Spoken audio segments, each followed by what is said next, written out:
Chapter 24. Miss Bingley's letter arrived and put an end to doubt. The very first sentence conveyed the assurance of their being all settled in London for the winter, and concluded with her brother's regret at not having had time to pay his respects to his friends in Hertfordshire before he left the country. Hope was over, entirely over, and when Jane could attend to the rest of the letter, she found little except the professed affection of the writer that could give her any comfort. Miss Darcy's praise occupied the chief of it, her many attractions were again dwelt on, and Caroline boasted joyfully of their increasing intimacy, and ventured to predict the accomplishment of the wishes which had been unfolded in her former letter. She wrote also with great pleasure of her brother's being an inmate of Mr. Darcy's house, and mentioned with rapture some plans of the latter with regard to new furniture. Elizabeth, to whom Jane very soon communicated the chief of all this, heard it in silent indignation. Her heart was divided between concern for her sister and resentment against all others. To Caroline's assertion of her brother's being partial to Miss Darcy she paid no credit. That he was really fond of Jane she doubted no more than she had ever done, and much as she had always been disposed to like him, she could not think without anger, hardly without contempt, on that easiness of temper, that want of proper resolution which now made him the slave of his designing friends, and led him to sacrifice his own happiness to the caprice of their inclination. Had his own happiness, however, been the only sacrifice, he might have been allowed to sport with it in whatever manner he thought best, but her sister's was involved in it, as she thought he must be sensible himself. It was a subject, in short, on which reflection would be long indulged, and must be unavailing.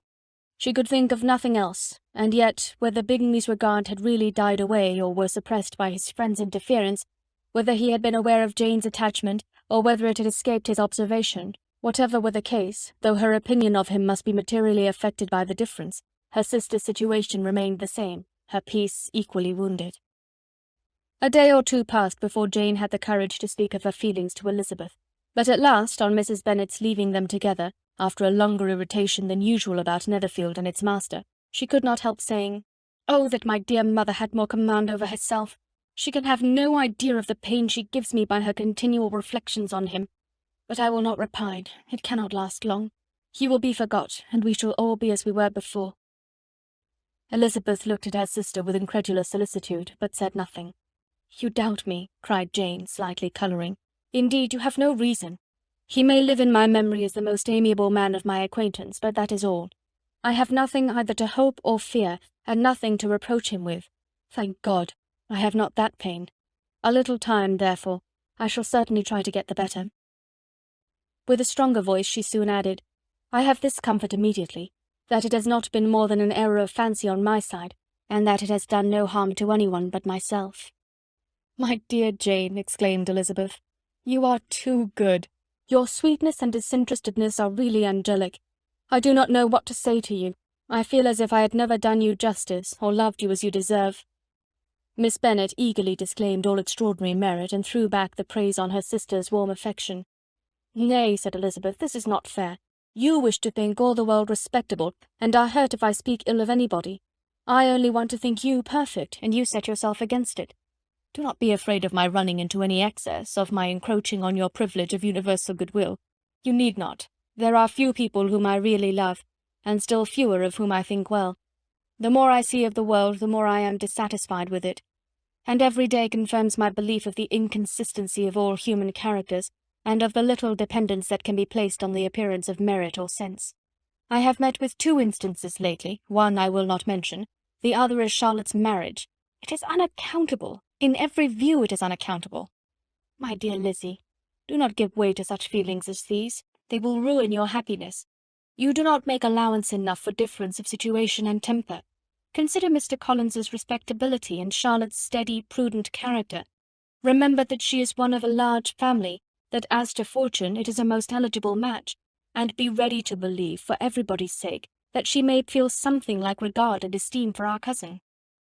To oblige you, I would try to believe almost anything, but no one else could be benefited by such a belief as this, for were I persuaded that Charlotte had any regard for him, I should only think worse of her understanding than I do now of her heart. My dear Jane, Mr. Collins is a conceited, pompous, narrow-minded, silly man. You know he is as well as I do, and you must feel as well as I do that the woman who married him cannot have a proper way of thinking. You shall not defend her, though it is Charlotte Lucas. You shall not, for the sake of one individual, change the meaning of principle and integrity, nor endeavour to persuade yourself or me that selfishness is prudence, and insensibility of danger security for happiness." "I must think your language too strong in speaking of both," replied Jane, "and I hope you will be convinced of it by seeing them happy together. But enough of this. You alluded to something else. You mentioned 2 instances. I cannot misunderstand you, but I entreat you, dear Lizzie, not to pain me by thinking that person to blame, and saying your opinion of him is sunk. We must not be so ready to fancy ourselves intentionally injured. We must not expect a lively young man to be always so guarded and circumspect. It is very often nothing but our own vanity that deceives us. Women fancy admiration means more than it does. And men take care that they should. If it is designedly done, they cannot be justified, but I have no idea of there being so much design in the world as some persons imagine." "I fear I am far from attributing any part of Mr. Bingley's conduct to design," said Elizabeth, "but without scheming to do wrong, or to make others unhappy, there may be error, and there may be misery. Thoughtlessness, want of attention to other people's feelings, and want of resolution will do the business." "And do you impute it to either of those?" "Yes, to the last. But if I go on, I shall displease you by saying what I think of persons you esteem. Stop me whilst you can." "You persist, then, in supposing his sisters influence him?" "Yes, in conjunction with his friend." "I cannot believe it. Why should they try to influence him? They can only wish his happiness, and if he is attached to me, no other woman can secure it." "Your first position is false. They may wish many things besides his happiness. They may wish his increase of wealth and consequence. They may wish him to marry a girl who has all the importance of money, great connections, and pride." "Beyond a doubt, they do wish him to choose Miss Darcy," replied Jane, "but this may be from better feelings than you are supposing. They have known her much longer than they have known me. No wonder if they love her better. But whatever may be their own wishes, it is very unlikely they should have opposed their brothers. What sister would think herself at liberty to do it, unless there was something very objectionable? If they believed him attached to me, they would not try to part us. If he were so, they could not succeed. By supposing such an affection, you make everybody acting unnaturally and wrong, and me most unhappy. Do not distress me by the idea. I am not ashamed of having been mistaken, or at least, it is light. It is nothing in comparison of what I should feel in thinking ill of him or his sisters. Let me take it in the best light, in the light in which it may be understood."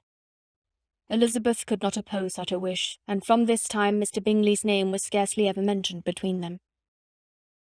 Mrs. Bennet still continued to wonder and repine at his returning no more, and though a day seldom passed in which Elizabeth did not account for it clearly, there was little chance of her ever considering it with less perplexity. Her daughter endeavoured to convince her of what she did not believe herself, that his attentions to Jane had been merely the effect of a common and transient liking, which ceased when he saw her no more. But though the probability of the statement was admitted at the time, she had the same story to repeat every day. Mrs. Bennet's best comfort was that Mr. Bingley must be down again in the summer. Mr. Bennet treated the matter differently. "So, Lizzie," said he one day, "your sister is crossed in love, I find. I congratulate her. Next to being married, a girl likes to be crossed a little in love now and then. It is something to think of, and it gives her a sort of distinction among her companions. When is your turn to come? You will hardly bear to be long outdone by Jane. Now is your time. Here are officers enough in Meryton to disappoint all the young ladies in the country. Let Wickham be your man. He is a pleasant fellow, and would jilt you creditably." "Thank you, sir, but a less agreeable man would satisfy me. We must not all expect Jane's good fortune." "True," said Mr. Bennet, "but it is a comfort to think that whatever of that kind may befall you, you have an affectionate mother who will make the most of it." Mr. Wickham's society was of material service in dispelling the gloom which the late perverse occurrences had thrown on many of the Longbourn family.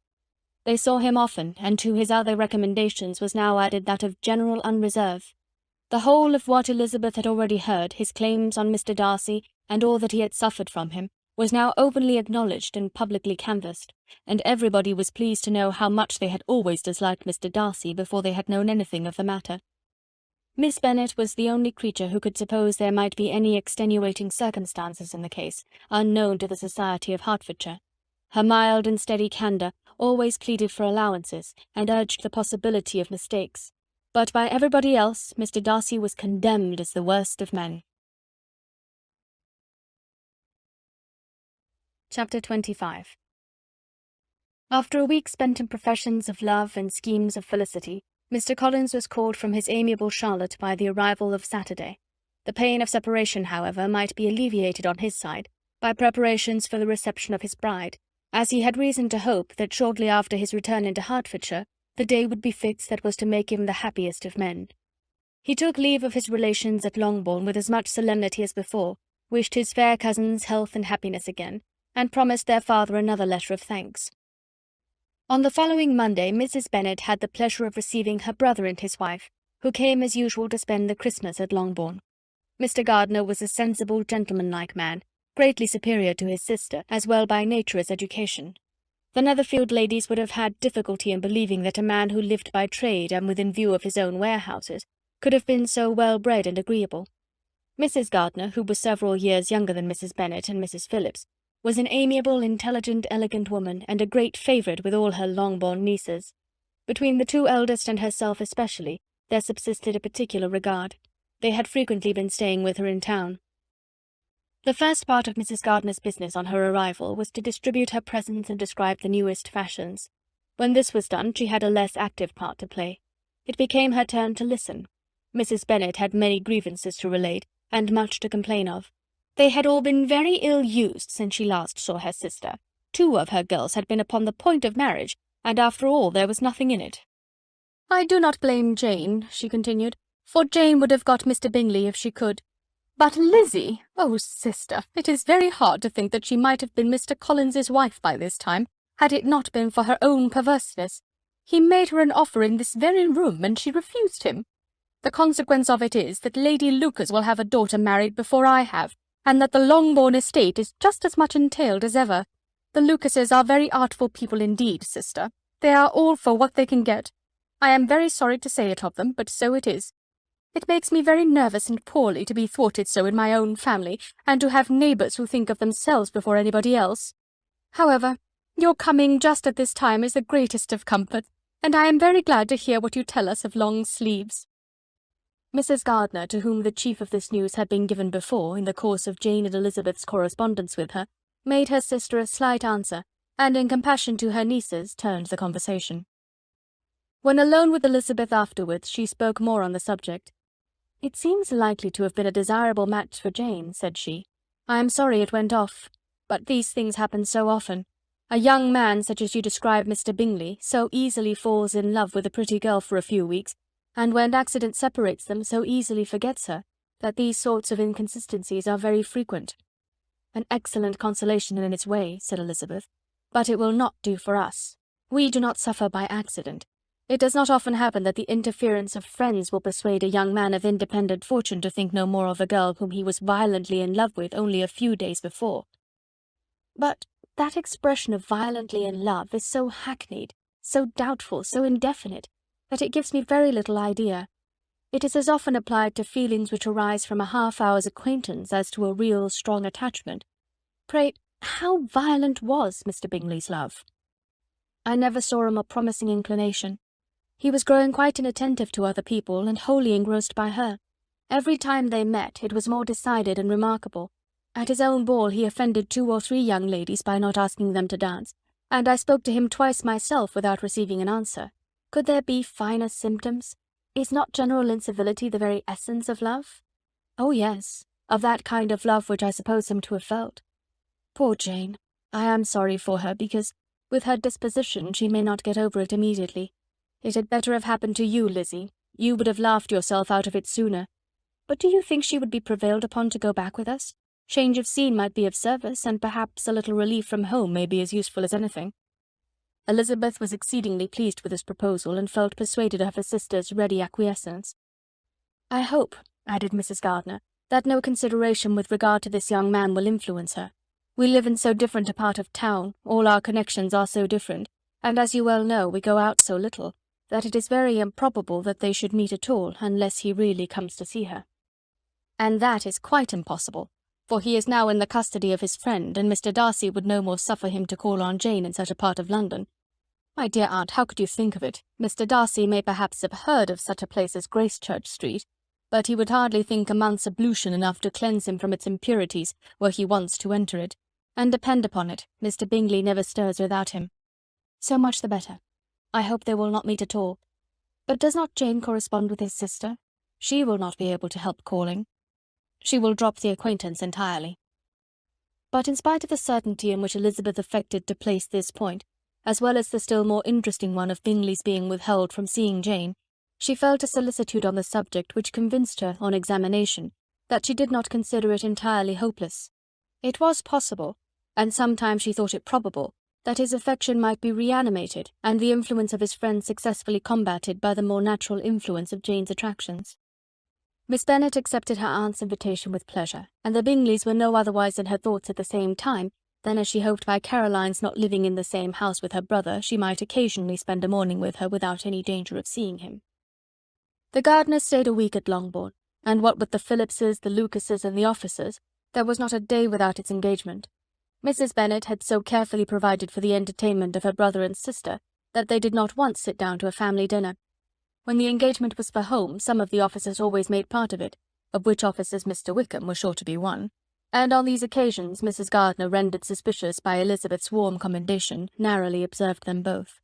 Without supposing them, from what she saw, to be very seriously in love, their preference of each other was plain enough to make her a little uneasy, and she resolved to speak to Elizabeth on the subject before she left Hertfordshire, and represent to her the imprudence of encouraging such an attachment. To Mrs. Gardiner, Wickham had one means of affording pleasure unconnected with his general powers. About 10 or a dozen years ago, before her marriage, she had spent a considerable time in that very part of Derbyshire to which he belonged. They had, therefore, many acquaintances in common, and though Wickham had been little there since the death of Darcy's father, it was yet in his power to give her fresher intelligence of her former friends than she had been in the way of procuring. Mrs. Gardiner had seen Pemberley, and known the late Mr. Darcy by character perfectly well. Here, consequently, was an inexhaustible subject of discourse, in comparing her recollection of Pemberley with the minute description which Wickham could give, and in bestowing her tribute of praise on the character of its late possessor, she was delighting both him and herself. On being made acquainted with the present Mr. Darcy's treatment of him, she tried to remember some of that gentleman's reputed disposition when quite a lad, which might agree with it, and was confident at last that she recollected having heard Mr. Fitzwilliam Darcy formerly spoken of as a very proud, ill-natured boy. Chapter 26. Mrs. Gardiner's caution to Elizabeth was punctually and kindly given on the first favourable opportunity of speaking to her alone.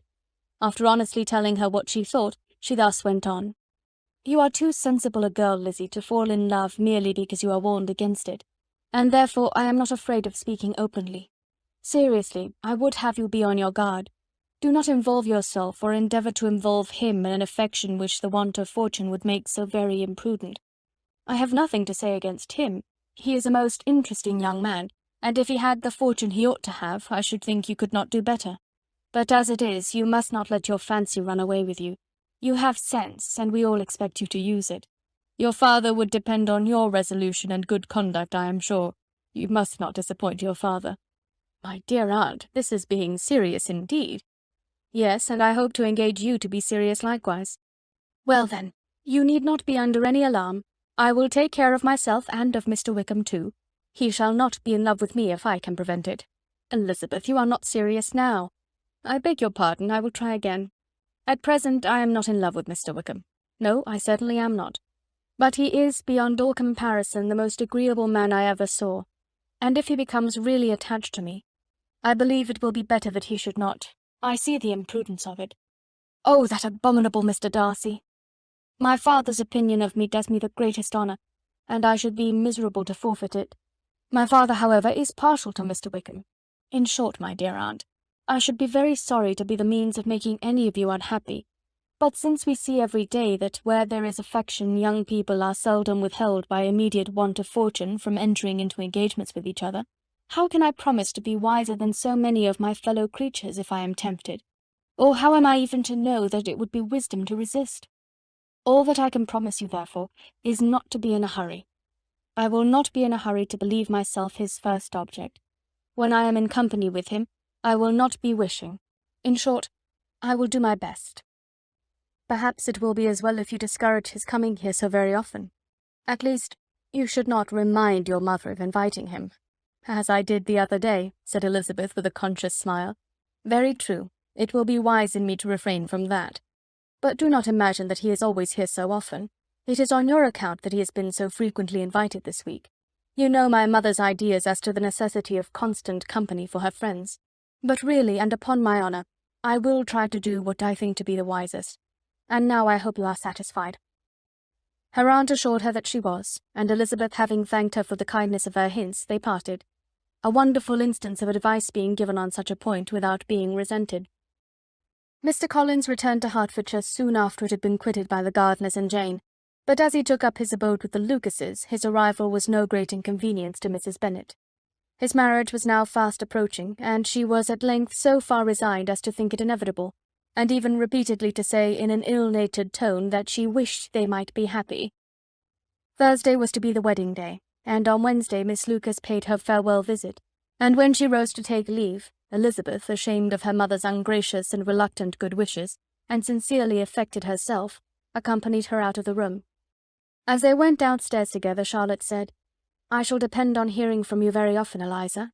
"That you certainly shall. And I have another favour to ask you. Will you come and see me? We shall often meet, I hope, in Hertfordshire. I am not likely to leave Kent for some time. Promise me, therefore, to come to Hunsford." Elizabeth could not refuse, though she foresaw little pleasure in the visit. "My father and Maria are coming to me in March," added Charlotte, "and I hope you will consent to be of the party. Indeed, Eliza, you will be as welcome as either of them." The wedding took place, the bride and bridegroom set off for Kent from the church door, and everybody had as much to say or to hear on the subject as usual. Elizabeth soon heard from her friend, and their correspondence was as regular and frequent as it had ever been. That it should be equally unreserved was impossible. Elizabeth could never address her without feeling that all the comfort of intimacy was over, and though determined not to slacken as a correspondent, it was for the sake of what had been, rather than what was. Charlotte's first letters were received with a good deal of eagerness. There could not but be curiosity to know how she would speak of her new home, how she would like Lady Catherine, and how happy she would dare pronounce herself to be. Though, when the letters were read, Elizabeth felt that Charlotte expressed herself on every point exactly as she might have foreseen. She wrote cheerfully, seemed surrounded with comforts, and mentioned nothing which she could not praise. The house, the furniture, neighbourhood, and roads were all to her taste, and Lady Catherine's behaviour was most friendly and obliging. It was Mr. Collins's picture of Hunsford and Rosings rationally softened, and Elizabeth perceived that she must wait for her own visit there to know the rest. Jane had already written a few lines to her sister to announce their safe arrival in London, and when she wrote again, Elizabeth hoped it would be in her power to say something of the Bingleys. Her impatience for this second letter was as well rewarded as impatience generally is. Jane had been a week in town without either seeing or hearing from Caroline. She accounted for it, however, by supposing that her last letter to her friend from Longbourn had by some accident been lost. "My aunt," she continued, "is going tomorrow into that part of the town, and I shall take the opportunity of calling in Grosvenor Street." She wrote again when the visit was paid, and she had seen Miss Bingley. "I did not think Caroline in spirits," were her words, "but she was very glad to see me, and reproached me for giving her no notice of my coming to London. I was right, therefore, my last letter had never reached her. I inquired after their brother, of course. He was well, but so engaged with Mr. Darcy that they scarcely ever saw him. I found that Miss Darcy was expected to dinner. I wish I could see her. My visit was not long, as Caroline and Mrs. Hurst were going out. I dare say I shall see them soon here." Elizabeth shook her head over this letter. It convinced her that accident only could discover to Mr. Bingley her sister's being in town. 4 weeks passed away, and Jane saw nothing of him. She endeavoured to persuade herself that she did not regret it, but she could no longer be blind to Miss Bingley's inattention. After waiting at home every morning for a fortnight, and inventing every evening a fresh excuse for her, the visitor did at last appear, but the shortness of her stay, and yet more, the alteration of her manner, would allow Jane to deceive herself no longer. The letter which she wrote on this occasion to her sister will prove what she felt. "My dearest Lizzie will, I am sure, be incapable of triumphing in her better judgment at my expense, when I confess myself to have been entirely deceived in Miss Bingley's regard for me. But, my dear sister, though the event has proved you right, do not think me obstinate if I still assert that, considering what her behaviour was, my confidence was as natural as your suspicion. I do not at all comprehend her reason for wishing to be intimate with me, But if the same circumstances were to happen again, I am sure I should be deceived again. Caroline did not return my visit till yesterday, and not a note, not a line did I receive in the meantime. When she did come, it was very evident that she had no pleasure in it. She made a slight, formal apology for not calling before, said not a word of wishing to see me again, and was in every respect so altered a creature that when she went away I was perfectly resolved to continue the acquaintance no longer. I pity, though I cannot help blaming her. She was very wrong in singling me out as she did. I can safely say that every advance to intimacy began on her side. But I pity her because she must feel that she has been acting wrong, and because I am very sure that anxiety for her brother is the cause of it. I need not explain myself farther, though we know this anxiety to be quite needless, yet if she feels it, it will easily account for her behaviour to me, and so deservedly dear as he is to his sister, whatever anxiety she must feel on his behalf is natural and amiable. I cannot but wonder, however, at her having any such fears now, because, if he had at all cared about me, we must have met long ago. He knows of my being in town, I am certain, from something she said herself, and yet it would seem, by her manner of talking, as if she wanted to persuade herself that he is really partial to Miss Darcy. I cannot understand it. If I were not afraid of judging harshly, I should be almost tempted to say that there is a strong appearance of duplicity in all this, but I will endeavour to banish every painful thought, and think only of what will make me happy, your affection, and the invariable kindness of my dear uncle and aunt. Let me hear from you very soon. Miss Bingley said something of his never returning to Netherfield again, of giving up the house, but not with any certainty. We had better not mention it. I am extremely glad that you have such pleasant accounts from our friends at Hunsford. Pray go to see them with Sir William and Maria. I am sure you will be very comfortable there. Yours, etc. This letter gave Elizabeth some pain, but her spirits returned as she considered that Jane would no longer be duped, by the sister at least. All expectation from the brother was now absolutely over. She could not even wish for a renewal of his attentions. His character sunk on every review of it, and as a punishment for him, as well as a possible advantage to Jane, she seriously hoped that he might really soon marry Mr. Darcy's sister, as by Wickham's account she would make him abundantly regret what he had thrown away. Mrs. Gardiner about this time reminded Elizabeth of her promise concerning that gentleman, and required information, and Elizabeth had such to send as might rather give contentment to her aunt than to herself. His apparent partiality had subsided, his attentions were over, he was the admirer of someone else. Elizabeth was watchful enough to see it all, but she could see it and write of it without material pain. Her heart had been but slightly touched, and her vanity was satisfied with believing that she would have been his only choice, had fortune permitted it.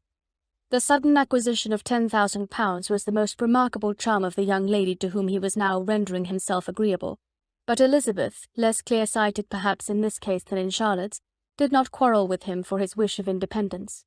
Nothing, on the contrary, could be more natural, and while able to suppose that it cost him a few struggles to relinquish her, she was ready to allow it a wise and desirable measure for both, and could very sincerely wish him happy. All this was acknowledged to Mrs. Gardiner, and after relating the circumstances she thus went on. I am now convinced, my dear aunt, that I have never been much in love, for had I really experienced that pure and elevating passion, I should at present detest his very name, and wish him all manner of evil. But my feelings are not only cordial towards him, they are even impartial towards Miss King. I cannot find out that I hate her at all, or that I am in the least unwilling to think her a very good sort of girl. There can be no love in all this.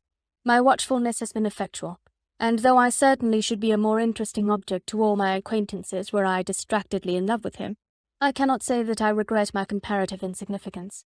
Importance may sometimes be purchased too dearly. Kitty and Lydia take his defection much more to heart than I do.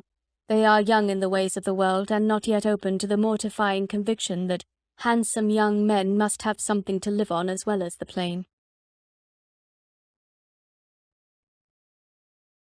Chapter 27. With no greater events than these in the Longbourn family, and otherwise diversified by little beyond the walks to Meryton, sometimes dirty and sometimes cold, did January and February pass away. March was to take Elizabeth to Hunsford. She had not at first thought very seriously of going thither, but Charlotte, she soon found, was depending on the plan, and she gradually learned to consider it herself with greater pleasure, as well as greater certainty. Absence had increased her desire of seeing Charlotte again, and weakened her disgust of Mr. Collins. There was novelty in the scheme, and as with such a mother and such uncompanionable sisters, home could not be faultless, a little change was not unwelcome for its own sake. The journey would, moreover, give her a peep at Jane, and in short, as the time drew near, she would have been very sorry for any delay.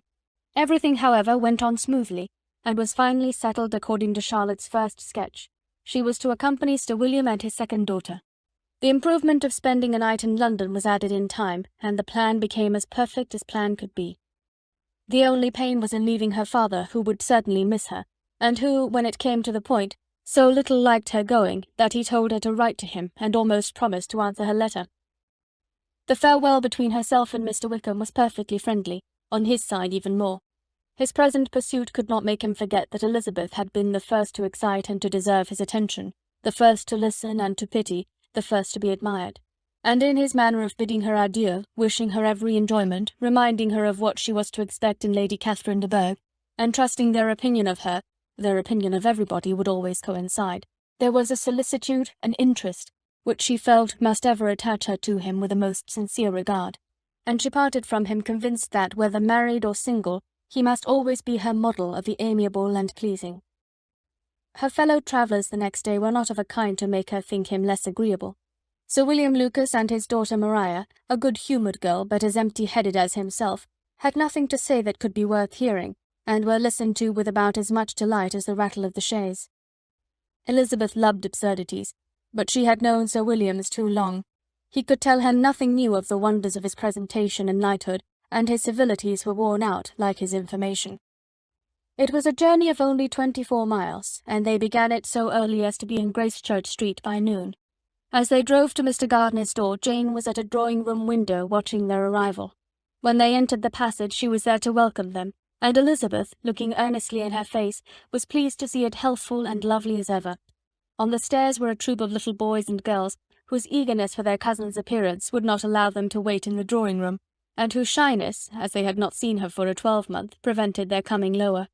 All was joy and kindness. The day passed most pleasantly away, the morning in bustle and shopping, and the evening at one of the theatres. Elizabeth then contrived to sit by her aunt. Their first object was her sister, and she was more grieved than astonished to hear, in reply to her minute inquiries, that though Jane always struggled to support her spirits, there were periods of dejection. It was reasonable, however, to hope that they would not continue long. Mrs. Gardiner gave her the particulars also of Miss Bingley's visit in Gracechurch Street, and repeated conversations occurring at different times between Jane and herself, which proved that the former had, from her heart, given up the acquaintance. Mrs. Gardiner then rallied her niece on Wickham's desertion, and complimented her on bearing it so well. "But, my dear Elizabeth," she added, "what sort of girl is Miss King? I should be sorry to think our friend mercenary." "Pray, my dear aunt, what is the difference in matrimonial affairs between the mercenary and the prudent motive? Where does discretion end and avarice begin? Last Christmas you were afraid of his marrying me because it would be imprudent, and now, because he is trying to get a girl with only £10,000, you want to find out that he is mercenary. If you will only tell me what sort of girl Miss King is, I shall know what to think. She is a very good kind of girl, I believe. I know no harm of her. But he paid her not the smallest attention till her grandfather's death made her mistress of this fortune. No, what should he? If it were not allowable for him to gain my affections because I had no money, what occasion could there be for making love to a girl whom he did not care about, and who was equally poor? But there seems an indelicacy in directing his attentions toward her so soon after this event. A man in distressed circumstances has not time for all those elegant decorums which other people may observe. If she does not object to it, why should we? Her not objecting to it does not justify him. It only shows her being deficient in something herself, sense or feeling. "Well," cried Elizabeth, "have it as you choose. He shall be mercenary and she shall be foolish." "No, Lizzie, that is what I do not choose. I should be sorry, you know, to think ill of a young man who has lived so long in Derbyshire." "Oh, if that is all, I have a very poor opinion of young men who live in Derbyshire, and their intimate friends who live in Hertfordshire are not much better. I am sick of them all. Thank heaven I am going tomorrow, where I shall find a man who has not one agreeable quality, who has neither manner nor sense to recommend him. Stupid men are the only ones worth knowing after all." "Take care, Lizzie. That speech savours strongly of disappointment." Before they were separated by the conclusion of the play, She had the unexpected happiness of an invitation to accompany her uncle and aunt in a tour of pleasure which they proposed taking in the summer. "We have not determined how far it shall carry us," said Mrs. Gardiner, "but perhaps to the lakes." No scheme could have been more agreeable to Elizabeth, and her acceptance of the invitation was most ready and grateful. "Oh, my dear, dear aunt," she rapturously cried, "what delight! What felicity! You give me fresh life and vigour. Adieu to disappointment and spleen. What are young men to rocks and mountains? Oh, what hours of transport we shall spend! And when we do return, it shall not be like other travellers without being able to give one accurate idea of anything. We will know where we have gone, we will recollect what we have seen. Lakes, mountains, and rivers shall not be jumbled together in our imaginations, nor when we attempt to describe any particular scene will we begin quarrelling about its relative situation. Let our first effusions be less insupportable than those of the generality of travellers." Chapter 28. Every object in the next day's journey was new and interesting to Elizabeth, and her spirits were in a state of enjoyment, for she had seen her sister looking so well as to banish all fear for her health, and the prospect of her northern tour was a constant source of delight. When they left the high road for the lane to Hunsford, every eye was in search of the parsonage, and every turning expected to bring it in view. The palings of Rosings Park was their boundary on one side. Elizabeth smiled at the recollection of all that she had heard of its inhabitants. At length the parsonage was discernible. The garden sloping to the road, the house standing in it, the green pales and the laurel hedge, everything declared they were arriving. Mr. Collins and Charlotte appeared at the door, and the carriage stopped at the small gate which led by a short gravel walk to the house, amidst the nods and smiles of the whole party. In a moment they were all out of the chaise, rejoicing at the sight of each other. Mrs. Collins welcomed her friend with the liveliest pleasure, and Elizabeth was more and more satisfied with coming when she found herself so affectionately received. She saw instantly that her cousin's manners were not altered by his marriage. His formal civility was just what it had been, and he detained her some minutes at the gate to hear and satisfy his inquiries after all her family. They were then, with no other delay than his pointing out the neatness of the entrance, taken into the house, and as soon as they were in the parlour, he welcomed them a second time with ostentatious formality to his humble abode, and punctually repeated all his wife's offers of refreshment. Elizabeth was prepared to see him in his glory, and she could not help fancying that in displaying the good proportion of the room, its aspect and its furniture, he addressed himself particularly to her, as if wishing to make her feel what she had lost in refusing him. But though everything seemed neat and comfortable, she was not able to gratify him by any sigh of repentance, and rather looked with wonder at her friend that she could have so cheerful an air with such a companion. When Mr. Collins said anything of which his wife might reasonably be ashamed, which certainly was not unseldom, she involuntarily turned her eye on Charlotte. Once or twice she could discern a faint blush, but in general Charlotte wisely did not hear. After sitting long enough to admire every article of furniture in the room, from the sideboard to the fender, to give an account of their journey and of all that had happened in London, Mr. Collins invited them to take a stroll in the garden, which was large and well laid out, and to the cultivation of which he attended himself. To work in this garden was one of his most respectable pleasures, and Elizabeth admired the command of countenance with which Charlotte talked of the healthfulness of the exercise, and owned she encouraged it as much as possible. Here, leading the way through every walk and cross-walk, and scarcely allowing them an interval to utter the praises he asked for, every view was pointed out with a minuteness which left beauty entirely behind. He could number the fields in every direction, and could tell how many trees there were in the most distant clump. But of all the views which his garden or which the country or kingdom could boast, none were to be compared with the prospect of Rosings, afforded by an opening in the trees that bordered the park nearly opposite the front of his house. It was a handsome modern building, well situated on rising ground. From his garden Mr. Collins would have led them round his 2 meadows, but the ladies, not having shoes to encounter the remains of a white frost, turned back, and while Sir William accompanied him, Charlotte took her sister and friend over the house, extremely well pleased probably to have the opportunity of showing it without her husband's help. It was rather small, but well built and convenient, and everything was fitted up and arranged with a neatness and consistency of which Elizabeth gave Charlotte all the credit. When Mr. Collins could be forgotten, there was really an air of great comfort throughout, and by Charlotte's evident enjoyment of it, Elizabeth supposed he must be often forgotten. She had already learnt that Lady Catherine was still in the country.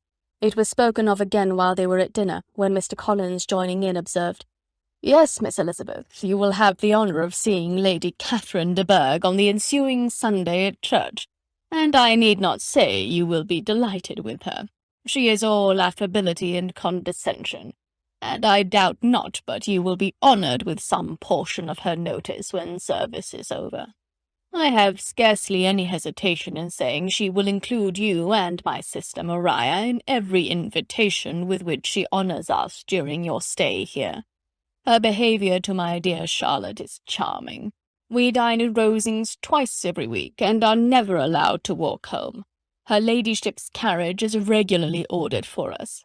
I should say one of her ladyship's carriages, for she has several." "Lady Catherine is a very respectable, sensible woman indeed," added Charlotte, "and a most attentive neighbour." "Very true, my dear. That is exactly what I say. She is the sort of woman whom one cannot regard with too much deference." The evening was spent chiefly in talking over Hertfordshire news, and telling again what had already been written, and when it closed, Elizabeth, in the solitude of her chamber, had to meditate upon Charlotte's degree of contentment, to understand her address in guiding, and composure in bearing with, her husband, and to acknowledge that it was all done very well. She also had to anticipate how her visit would pass. The quiet tenor of their usual employments, the vexatious interruptions of Mr. Collins, and the gaieties of their intercourse with Rosings. A lively imagination soon settled it all. About the middle of the next day, as she was in her room getting ready for a walk, a sudden noise below seemed to speak the whole house in confusion, and after listening a moment, she heard somebody running upstairs in a violent hurry, and calling loudly after her. She opened the door and met Maria in the landing-place, who, breathless with agitation, cried out, "Oh, my dear Eliza, pray make haste and come into the dining-room, for there is such a sight to be seen, I will not tell you what it is. Make haste and come down this moment." Elizabeth asked questions in vain. Maria would tell her nothing more, and down they ran into the dining-room, which fronted the lane, in quest of this wonder. It was two ladies stopping in a low phaeton in the garden gate. "And is this all?" cried Elizabeth.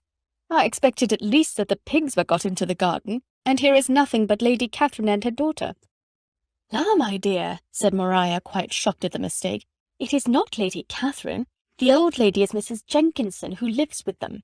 The other is Miss de Bourgh. Only look at her. She's quite a little creature. Who would have thought that she could be so thin and small? She's abominably rude to keep Charlotte out of doors in all this wind.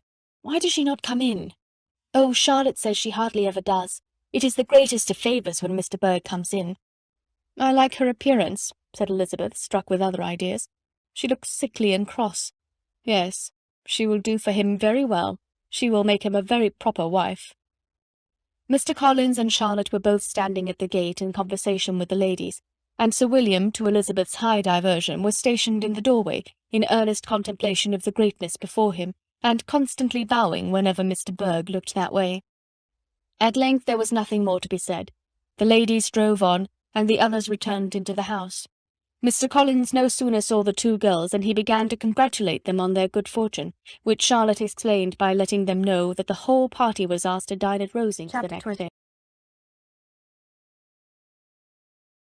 9. Mr. Collins's triumph in consequence of this invitation was complete.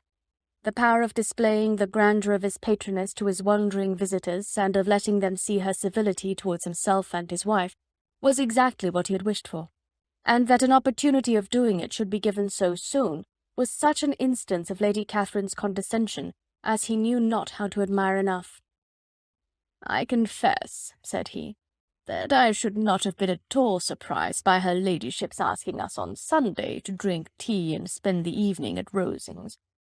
I rather expected, from my knowledge of her affability, that it would happen. But who could have foreseen such an attention as this? Who could have imagined that we should receive an invitation to dine there, an invitation, moreover, including the whole party, so immediately after your arrival?" "I am the less surprised at what has happened," replied Sir William, "from that knowledge of what the manners of the great really are, which my situation in life has allowed me to acquire. About the court such instances of elegant breeding are not uncommon. Scarcely anything was talked of the whole day or next morning but their visit to Rosings. Mr. Collins was carefully instructing them in what they were to expect, that the sight of such rooms, so many servants, and so splendid a dinner might not wholly overpower them.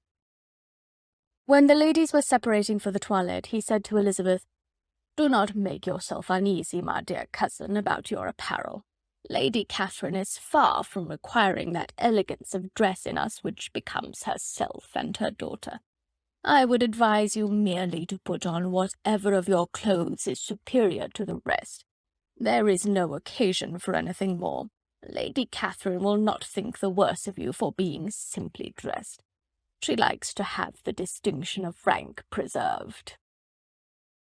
While they were dressing, he came 2 or 3 times to their different doors to recommend their being quick, as Lady Catherine very much objected to be kept waiting for her dinner.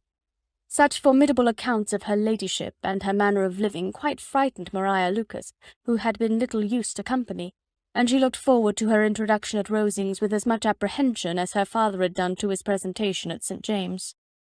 As the weather was fine, they had a pleasant walk of about half a mile across the park. Every park has its beauty and its prospects, and Elizabeth saw much to be pleased with, though she could not be in such raptures as Mr. Collins expected the scene to inspire, and was but slightly affected by his enumeration of the windows in front of the house, and his relation of what the glazing altogether had originally cost Sir Louis de Bourgh. When they ascended the steps to the hall, Maria's alarm was every moment increasing, and even Sir William did not look perfectly calm. Elizabeth's courage did not fail her. She had heard nothing of Lady Catherine that spoke her awful from any extraordinary talents or miraculous virtue, and the mere stateliness of money or rank she thought she could witness without trepidation. From the entrance hall, of which Mr. Collins pointed out with a rapturous air the fine proportion and the finished ornaments, they followed the servants through an antechamber to the room where Lady Catherine, her daughter, and Mrs. Jenkinson were sitting. Her ladyship, with great condescension, arose to receive them, and as Mrs. Collins had settled it with her husband that the office of introduction should be hers, it was performed in a proper manner, without any of those apologies and thanks which he would have thought necessary. In spite of having been at St. James's, Sir William was so completely awed by the grandeur surrounding him that he had but just courage enough to make a very low bow and take his seat without saying a word, and his daughter, frightened almost out of her senses, sat on the edge of her chair, not knowing which way to look. Elizabeth found herself quite equal to the scene, and could observe the 3 ladies before her composedly. Lady Catherine was a tall, large woman, with strongly marked features, which might once have been handsome. Her air was not conciliating, nor was her manner of receiving them such as to make her visitors forget their inferior rank. She was not rendered formidable by silence, but whatever she said was spoken in so authoritative a tone as marked her self-importance, and brought Mr. Wickham immediately to Elizabeth's mind, and from the observation of the day altogether, she believed Lady Catherine to be exactly what he represented. When, after examining the mother, in whose countenance and deportment she soon found some resemblance of Mr. Darcy, she turned her eyes on the daughter, she could almost have joined in Maria's astonishment at her being so thin and so small. There was neither in figure nor face any likeness between the ladies. Miss de Bourgh was pale and sickly. Her features, though not plain, were insignificant, and she spoke very little, except in a low voice to Mrs. Jenkinson, in whose appearance there was nothing remarkable, and who was entirely engaged in listening to what she said and placing a screen in the proper direction before her eyes. After sitting a few minutes, they were all sent to one of the windows to admire the view, Mr. Collins attending them to point out its beauties, and Lady Catherine kindly informing them that it was much better worth looking at in the summer. The dinner was exceedingly handsome, and there were all the servants and all the articles of plate which Mr. Collins had promised, and as he had likewise foretold, he took his seat at the bottom of the table by her ladyship's desire, and looked as if he felt that life could furnish nothing greater. He carved and ate and praised with delighted alacrity, and every dish was commended, first by him and then by Sir William, who was now enough recovered to echo whatever his son-in-law said, in a manner which Elizabeth wondered Lady Catherine could bear. But Lady Catherine seemed gratified by their excessive admiration, and gave most gracious smiles, especially when any dish on the table proved a novelty to them. The party did not supply much conversation. Elizabeth was ready to speak whenever there was an opening, but she was seated between Charlotte and Mr. Berg, the former of whom was engaged in listening to Lady Catherine, and the latter said not a word to her all dinner-time. Mrs. Jenkinson was chiefly employed in watching how little Mr. Berg ate, pressing her to try some other dish, and fearing she was indisposed. Maria thought speaking out of the question, and the gentlemen did nothing but eat and admire. When the ladies returned to the drawing-room, there was little to be done but to hear Lady Catherine talk, which she did without any intermission till coffee came in, delivering her opinion on every subject in so decisive a manner as proved that she was not used to have her judgment controverted. She inquired into Charlotte's domestic concerns familiarly and minutely, gave her a great deal of advice as to the management of them all, told her how everything ought to be regulated in so small a family as hers, and instructed her as to the care of her cows and her poultry. Elizabeth found that nothing was beneath this great lady's attention, which could furnish her with an occasion of dictating to others. In the intervals of her discourse with Mrs. Collins, she addressed a variety of questions to Maria and Elizabeth, but especially to the latter, of whose connections she knew the least, and who, she observed to Mrs. Collins, was a very genteel, pretty kind of girl. She asked her, at different times, how many sisters she had, whether they were older or younger than herself, whether any of them were likely to be married, whether they were handsome, where they had been educated, what carriage her father kept, and what had been her mother's maiden name. Elizabeth felt all the impertinence of her questions, but answered them very composedly. Lady Catherine then observed, "Your father's estate is entailed on Mr. Collins, I think. For your sake," turning to Charlotte, "I am glad of it. But otherwise I see no occasion for entailing estates from the female line. It was not thought necessary in Sir Lewis de Bourgh's family. Do you play and sing, Miss Bennet?" "A little." "Oh, then some time or other we shall be happy to hear you. Our instrument is a capital one, probably superior to— You shall try it some day. Do your sisters play and sing?" "One of them does." "Why did not you all learn? You ought all to have learned. The Miss Webbs all play, and their father has not so good an income as yours. Do you draw?" "No, not at all." "What, none of you?" "Not one." "That is very strange. But I suppose you had no opportunity. Your mother should have taken you to town every spring for the benefit of masters." "My mother would have had no objection, but my father hates London." "Has your governess left you?" "We never had a governess." "No governess? How was that possible? 5 daughters brought up at home without a governess? I never heard of such a thing. Your mother must have been quite a slave to your education." Elizabeth could hardly help smiling as she assured her that had not been the case. "Then who taught you? Who attended to you? Without a governess you must have been neglected." "Compared with some families, I believe we were, but such of us as wished to learn never wanted the means. We were always encouraged to read, and had all the masters that were necessary. Those who chose to be idle certainly might." "Ay, no doubt. But that is what a governess will prevent, and if I had known your mother, I should have advised her most strenuously to engage one. I always say that nothing is to be done in education without steady and regular instruction, and nobody but a governess can give it. It is wonderful how many families I have been the means of supplying in that way. I am always glad to get a young person well placed out. 4 nieces of Mrs. Jenkinson are most delightfully situated through my means, and it was but the other day that I recommended another young person who was merely accidentally mentioned to me, and the family are quite delighted with her. Mrs. Collins, did I tell you of Lady Metcalfe's calling yesterday to thank me? She finds Miss Pope a treasure. Lady Catherine, said she, you have given me a treasure. Are any of your younger sisters out, Miss Bennet? Yes, ma'am, all. All? What, all 5 out at once? Very odd. And you only the second? The younger ones out before the elder ones are married? Your younger sisters must be very young. Yes, my youngest is not 16. Perhaps she is full young to be much in company. But really, ma'am, I think it would be very hard upon younger sisters that they should not have their share of society and amusement, because the elder have not the means or inclination to marry early.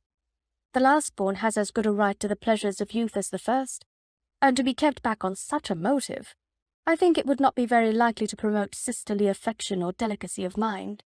Upon my word, said her ladyship, you give your opinion very decidedly for so young a person. Pray, what is your age? "With 3 younger sisters grown up," replied Elizabeth, smiling. "Your ladyship can hardly expect me to own it." Lady Catherine seemed quite astonished at not receiving a direct answer, and Elizabeth suspected herself to be the first creature who had ever dared to trifle with so much dignified impertinence. "You cannot be more than 20, I am sure, therefore you need not conceal your age." "I am not 21." When the gentlemen had joined them and tea was over, the card tables were placed. Lady Catherine, Sir William, and Mr. and Mrs. Collins sat down to quadrille, and as Miss de Bourgh chose to play at casino, the 2 girls had the honour of assisting Mrs. Jenkinson to make up her party. Their table was superlatively stupid. Scarcely a syllable was uttered that did not relate to the game, except when Mrs. Jenkinson expressed her fears of Miss de Bourgh's being too hot or too cold, or having too much or too little light. A great deal more passed at the other table. Lady Catherine was generally speaking, stating the mistakes of the 3 others, or relating some anecdote of herself. Mr. Collins was employed in agreeing to everything her ladyship said, thanking her for every fish he won, and apologizing if he thought he won too many. Sir William did not say much. He was storing his memory with anecdotes and noble names. When Lady Catherine and her daughter had played as long as they chose, the tables were broken up, the carriage was offered to Mrs. Collins, gratefully accepted and immediately ordered. The party then gathered round the fire to hear Lady Catherine determine what weather they were to have on the morrow. From these instructions they were summoned by the arrival of the coach, and with many speeches of thankfulness on Mr. Collins's side, and as many vows on Sir William's, they departed. As soon as they had driven from the door, Elizabeth was called on by her cousin to give her opinion of all that she had seen at Rosings, which, for Charlotte's sake, she made more favourable than it really was. But her commendation, though costing her some trouble, could by no means satisfy Mr. Collins, and he was very soon obliged to take her ladyship's praise into his own hands. Chapter 30.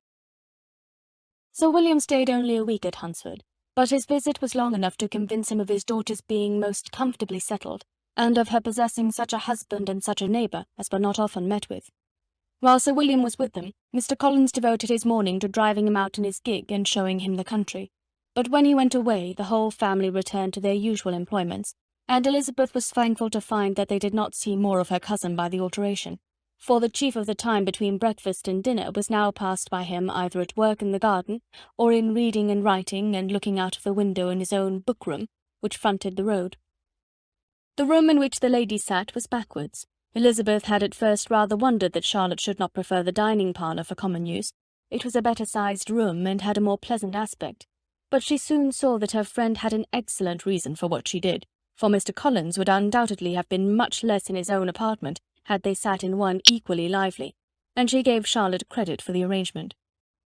From the drawing-room they could distinguish nothing in the lane, and were indebted to Mr. Collins for the knowledge of what carriages went along, and how often especially Miss de Bourgh drove by in her phaeton, which he never failed coming to inform them of, though it happened almost every day. She not infrequently stopped at the parsonage, and had a few minutes' conversation with Charlotte, but was scarcely ever prevailed upon to get out. Very few days passed in which Mr. Collins did not walk to Rosings, and not many in which his wife did not think it necessary to go likewise, and till Elizabeth recollected that there might be other family livings to be disposed of, she could not understand the sacrifice of so many hours. Now and then they were honoured with a call from her ladyship, and nothing escaped her observation that was passing in the room during these visits. She examined into their employments, looked at their work, and advised them to do it differently, found fault with the arrangement of the furniture, or detected the housemaid in negligence, and if she accepted any refreshment, seemed to do it only for the sake of finding out that Mrs. Collins's joints of meat were too large for her family. Elizabeth soon perceived that though this great lady was not in commission of the peace of the county, she was a most active magistrate in her own parish, the minutest concerns of which were carried to her by Mr. Collins, and whenever any of the cottagers were disposed to be quarrelsome, discontented, or too poor, she sallied forth into the village to settle their differences, silence their complaints, and scold them into harmony and plenty. The entertainment of dining at Rosings was repeated about twice a week, and allowing for the loss of Sir William and there being only one card-table in the evening, every such entertainment was the counterpart of the first. Their other engagements were few, as the style of living in the neighbourhood in general was beyond Mr. Collins's reach. This, however, was no evil to Elizabeth, and upon the whole she spent her time comfortably enough. There were half-hours of pleasant conversation with Charlotte, and the weather was so fine for the time of year that she had often great enjoyment out of doors. Her favourite walk, and where she frequently went while the others were calling on Lady Catherine, was along the open grove which edged that side of the park, where there was a nice sheltered path, which no one seemed to value but herself, and where she felt beyond the reach of Lady Catherine's curiosity. In this quiet way the first fortnight of her visit soon passed away. Easter was approaching, and the week preceding it was to bring an addition to the family at Rosings, which in so small a circle must be important. Elizabeth had heard soon after her arrival that Mr. Darcy was expected there in the course of a few weeks, and though there were not many of her acquaintances whom she did not prefer, his coming would furnish one comparatively new to look at in their Rosings parties, and she might be amused in seeing how hopeless Miss Bingley's designs on him were by his behaviour to his cousin, for whom he was evidently destined by Lady Catherine, who talked of his coming with the greatest satisfaction, spoke of him in terms of the highest admiration, and seemed almost angry to find that he had already been frequently seen by Miss Lucas and herself. His arrival was soon known at the parsonage, for Mr. Collins was walking the whole morning within view of the lodges opening into Hunsford Lane, in order to have the earliest assurance of it, and after making his bow as the carriage turned into the park, hurried home with the great intelligence.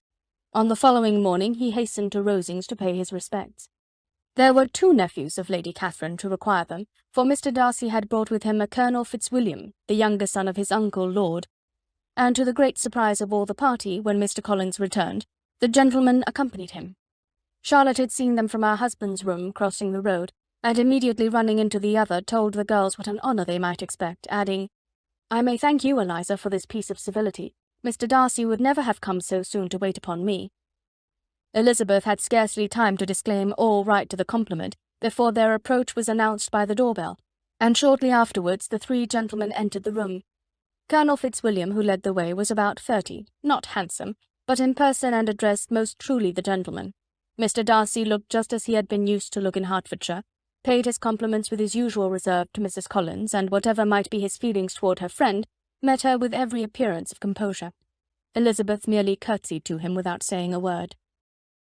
Colonel Fitzwilliam entered into conversation directly with the readiness and ease of a well-bred man, and talked very pleasantly, but his cousin, after having addressed a slight observation on the house and garden to Mrs. Collins, sat for some time without speaking to anybody. At length, however, his civility was so far awakened as to inquire of Elizabeth after the health of her family. She answered him in the usual way, and after a moment's pause added, "My eldest sister has been in town these 3 months. Have you never happened to see her there?" She was perfectly sensible that he never had, but she wished to see whether he would betray any consciousness of what had passed between the Bingleys and Jane, and she thought he looked a little confused as he answered that he had never been so fortunate as to meet Miss Bennet.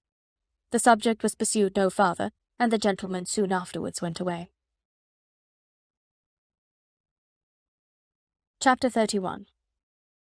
Colonel Fitzwilliam's manners were very much admired at the parsonage, and the ladies all felt that he must add considerably to the pleasures of their engagements at Rosings.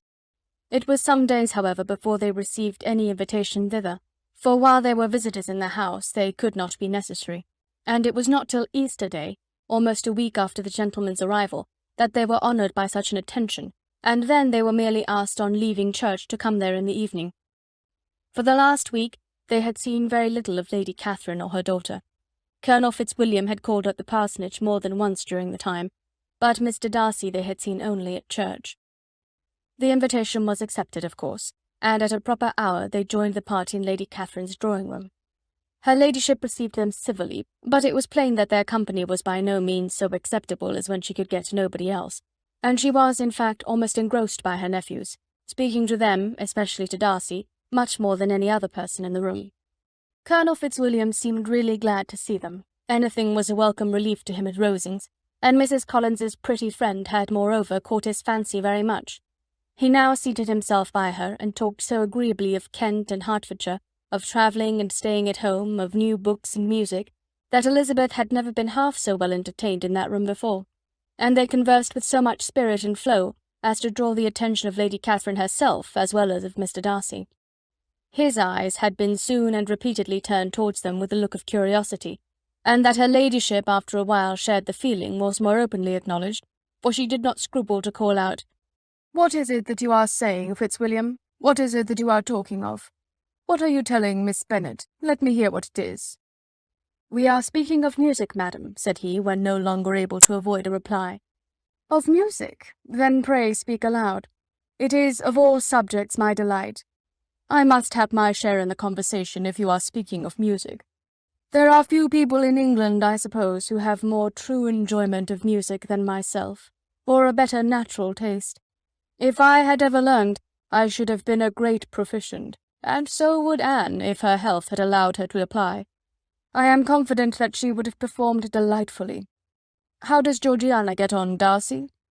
Mr. Darcy spoke with affectionate praise of his sister's proficiency. "I am very glad to hear such a good account of her," said Lady Catherine, "and pray tell her from me that she cannot expect to excel if she does not practise a good deal." "I assure you, madam," he replied, "that she does not need such advice. She practises very constantly." "So much the better. It cannot be done too much, and when I next write to her, I shall charge her not to neglect it on any account. I often tell young ladies that no excellence in music is to be acquired without constant practice.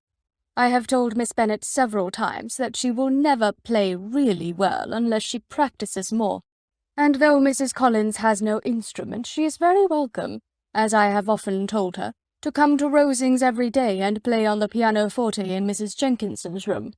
She would be in nobody's way, you know, in that part of the house." Mr. Darcy looked a little ashamed of his aunt's ill-breeding, and made no answer.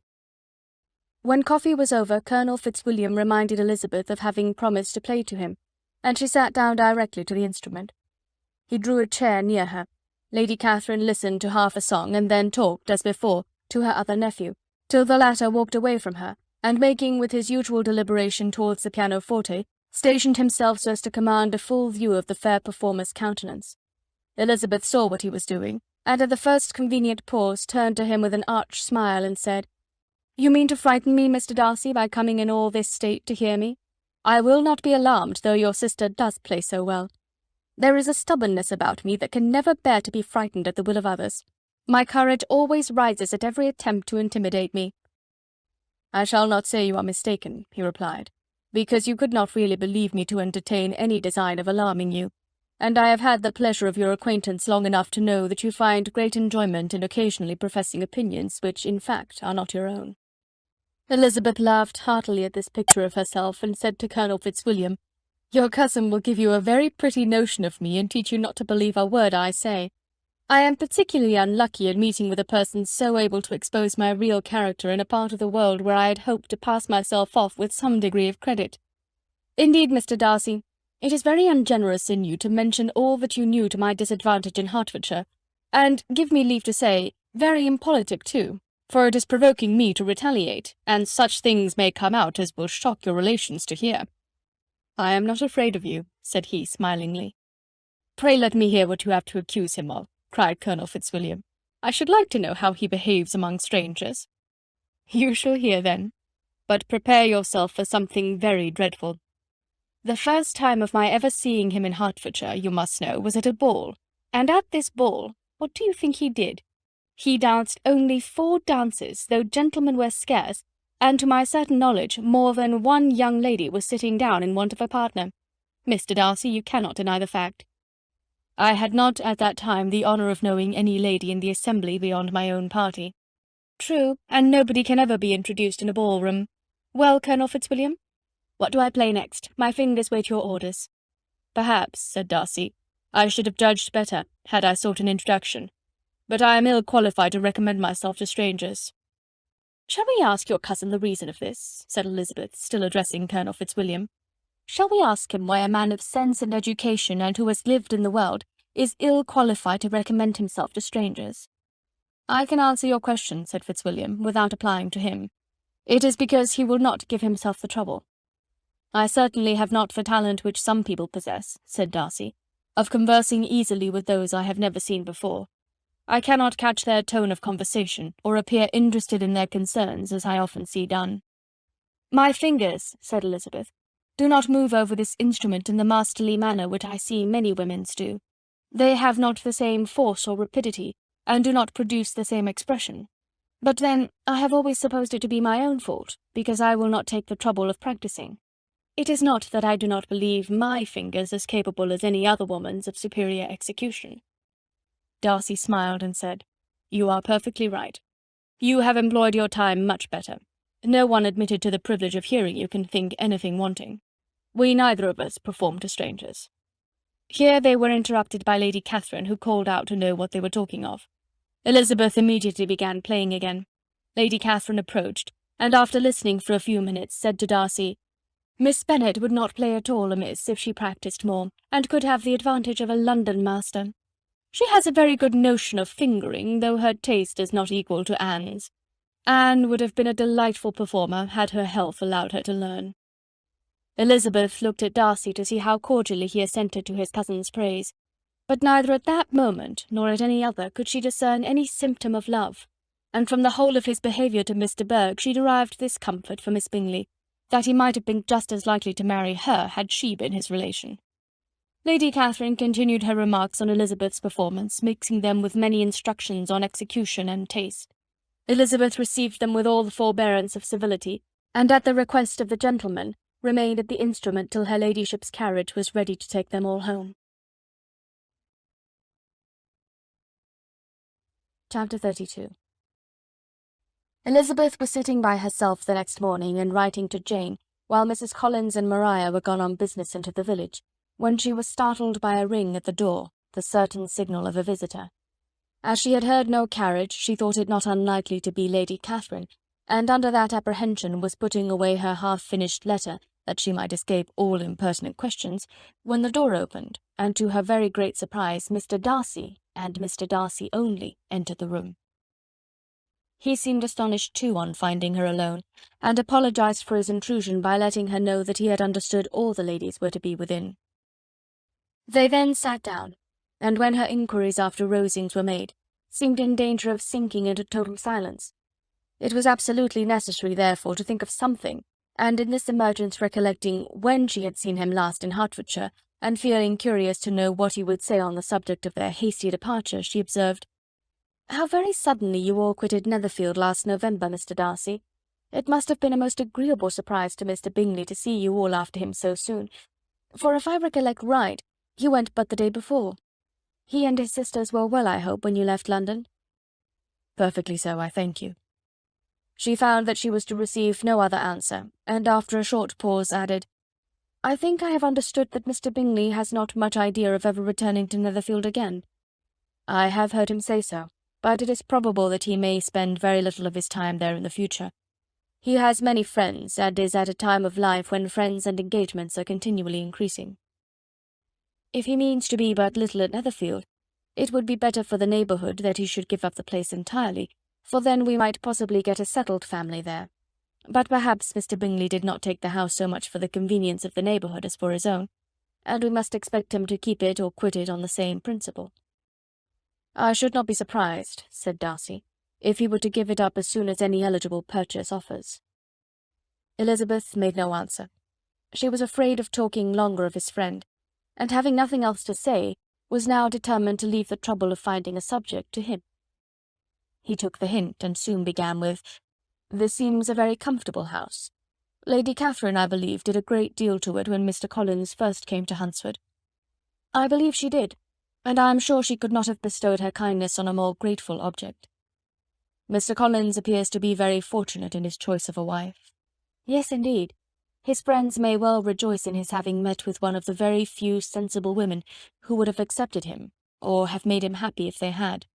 My friend has an excellent understanding, though I am not certain that I consider her marrying Mr. Collins as the wisest thing she ever did. She seems perfectly happy, however, and in a prudential light it is certainly a very good match for her." "It must be very agreeable for her to be settled within so easy a distance of her own family and friends." "An easy distance, do you call it? It is nearly 50 miles.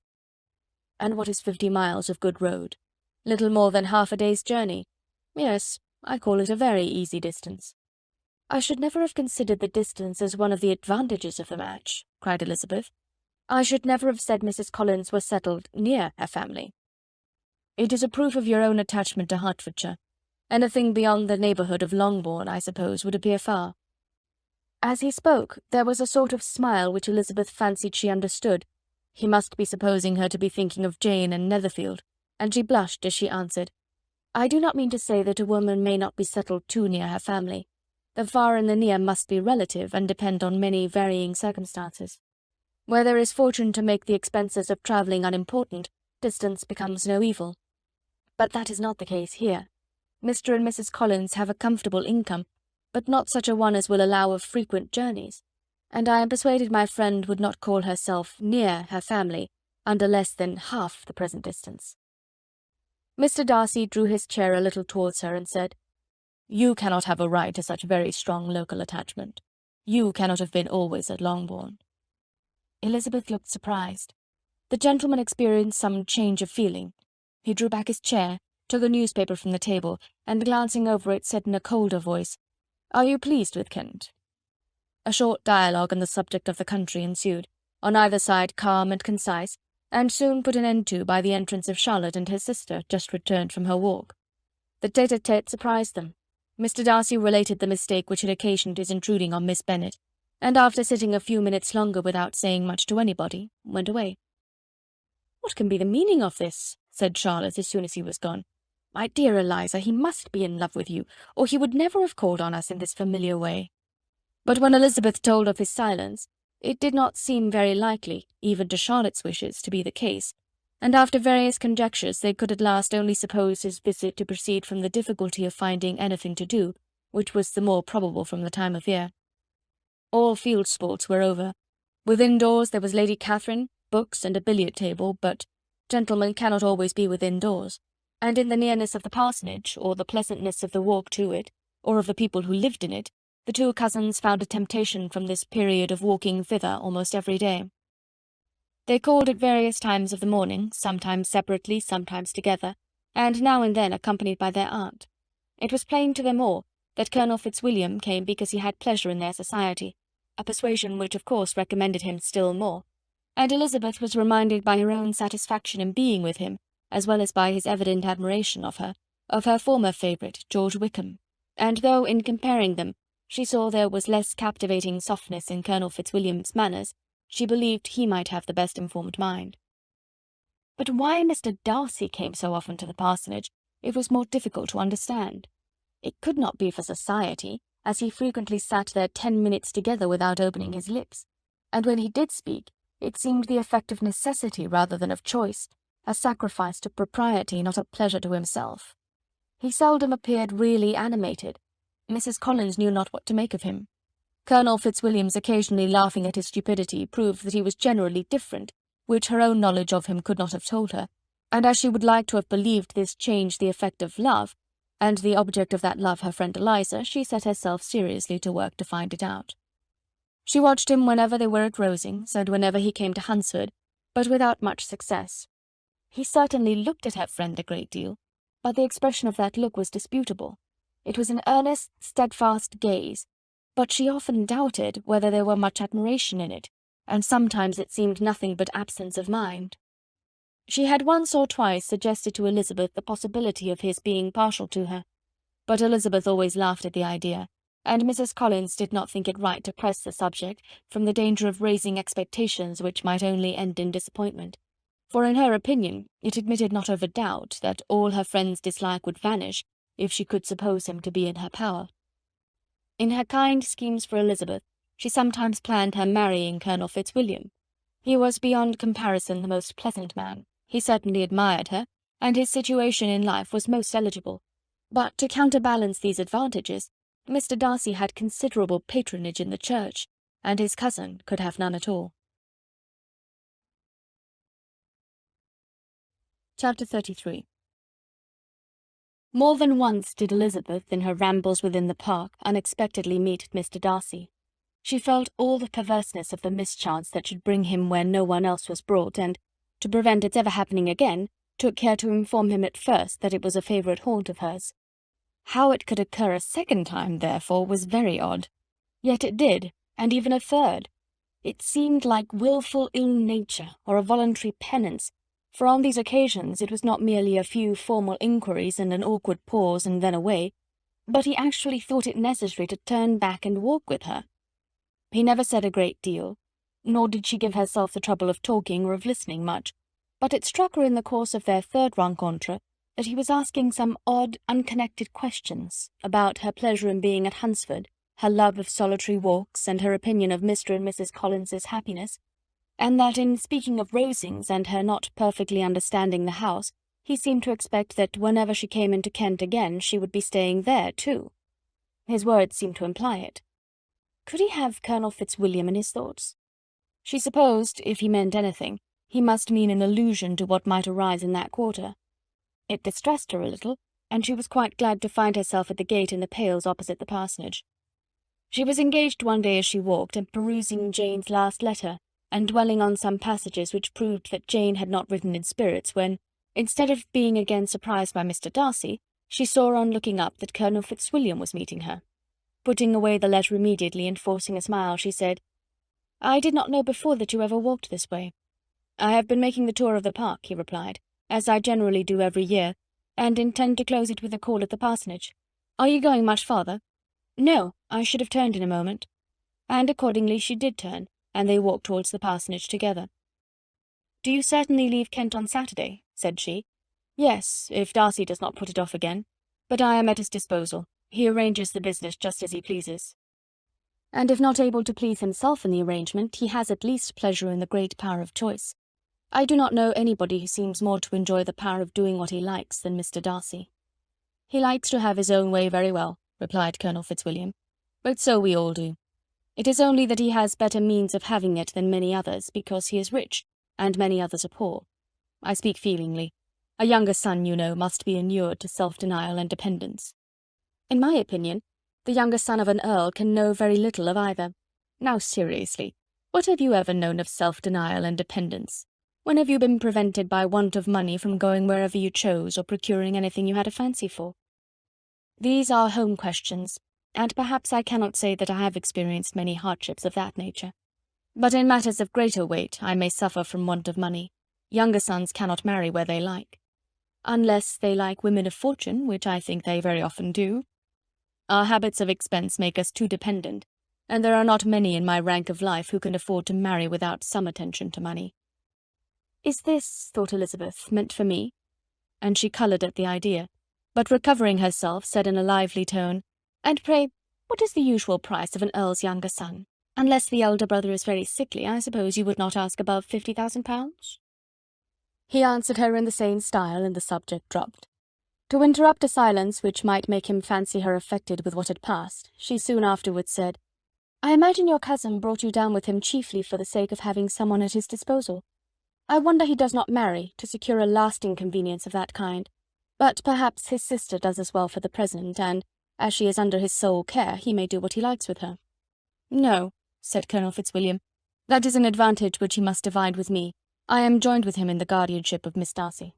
"Are you indeed? And pray what sort of guardians do you make? Does your charge give you much trouble? Young ladies of her age are sometimes a little difficult to manage, and if she has the true Darcy spirit, she may like to have her own way." As she spoke she observed him looking at her earnestly, and the manner in which he immediately asked her why she supposed Miss Darcy likely to give them any uneasiness convinced her that she had somehow or other got pretty near the truth. She replied directly, "You need not be frightened. I never heard any harm of her, and I dare say she is one of the most tractable creatures in the world. She is a very great favourite with some ladies of my acquaintance, Mrs. Hurst and Miss Bingley. I think I have heard you say that you know them?" "I know them a little. Their brother is a pleasant, gentlemanlike man. He is a great friend of Darcy's." "Oh, yes," said Elizabeth dryly. "Mr. Darcy is uncommonly kind to Mr. Bingley, and takes a prodigious deal of care of him." "Care of him?" "Yes, I really believe Darcy does take care of him in those points where he most wants care. From something that he told me in our journey hither, I have reason to think Bingley very much indebted to him. But I ought to beg his pardon, for I have no right to suppose that Bingley was the person meant. It was all conjecture." "What is it you mean?" "It is a circumstance which Darcy could not wish to be generally known, because if it were to get round to the lady's family it would be an unpleasant thing. You may depend upon my not mentioning it. And remember that I have not much reason for supposing it to be Bingley. What he told me was merely this, that he congratulated himself on having lately saved a friend from the inconveniences of a most imprudent marriage, but without mentioning names or any other particulars, and I only suspected it to be Bingley from believing him the kind of young man to get into a scrape of that sort, and from knowing them to have been together the whole of last summer." "Did Mr. Darcy give you reasons for this interference?" "I understood that there were some very strong objections against the lady." "And what arts did he use to separate them?" "He did not talk to me of his own arts," said Fitzwilliam, smiling. "He only told me what I have now told you." Elizabeth made no answer, and walked on, her heart swelling with indignation. After watching her a little, Fitzwilliam asked her why she was so thoughtful. "I am thinking of what you have been telling me," said she. "Your cousin's conduct does not suit my feelings. Why was he to be the judge?" "You are rather disposed to call his interference officious?" "I do not see what right Mr. Darcy had to decide on the propriety of his friend's inclination, or why, upon his own judgment alone, he was to determine and direct in what manner his friend was to be happy. But," she continued, recollecting herself, "as we know none of the particulars, it is not fair to condemn him. It is not to be supposed that there was much affection in the case."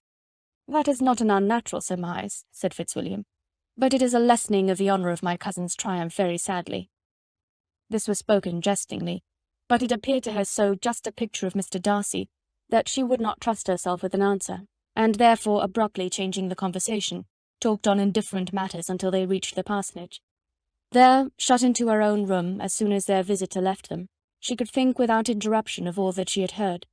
It was not to be supposed that any other people could be meant than those with whom she was connected. There could not exist in the world two men over whom Mr. Darcy could have such boundless influence. That he had been concerned in the measures taken to separate Bingley and Jane she had never doubted, but she had always attributed to Miss Bingley the principal design and arrangement of them. If his own vanity, however, did not mislead him, he was the cause, his pride and caprice were the cause, of all that Jane had suffered and still continued to suffer. He had ruined for a while every hope of happiness for the most affectionate, generous heart in the world, and no one could say how lasting an evil he might have inflicted. There were some very strong objections against the lady, were Colonel Fitzwilliam's words, and those strong objections probably were her having one uncle who was a country attorney, and another who was in business in London. To Jane herself, she exclaimed, there could be no possibility of objection. All loveliness and goodness as she is, her understanding excellent, her mind improved, and her manners captivating. Neither could anything be urged against my father, who, though with some peculiarities, has abilities Mr. Darcy himself need not disdain, and respectability which he will probably never reach.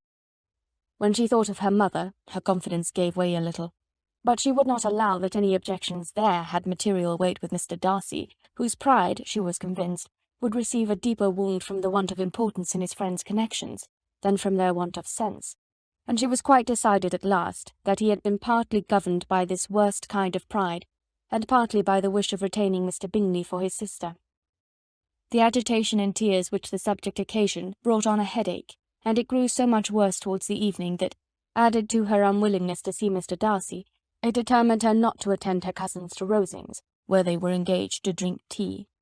Mrs. Collins, seeing that she was really unwell, did not press her to go, and as much as possible prevented her husband from pressing her. But Mr. Collins could not conceal his apprehension of Lady Catherine's being rather displeased by her staying at home. Chapter 34. When they were gone, Elizabeth, as if intending to exasperate herself as much as possible against Mr. Darcy, chose for her employment the examination of all the letters which Jane had written to her since her being in Kent.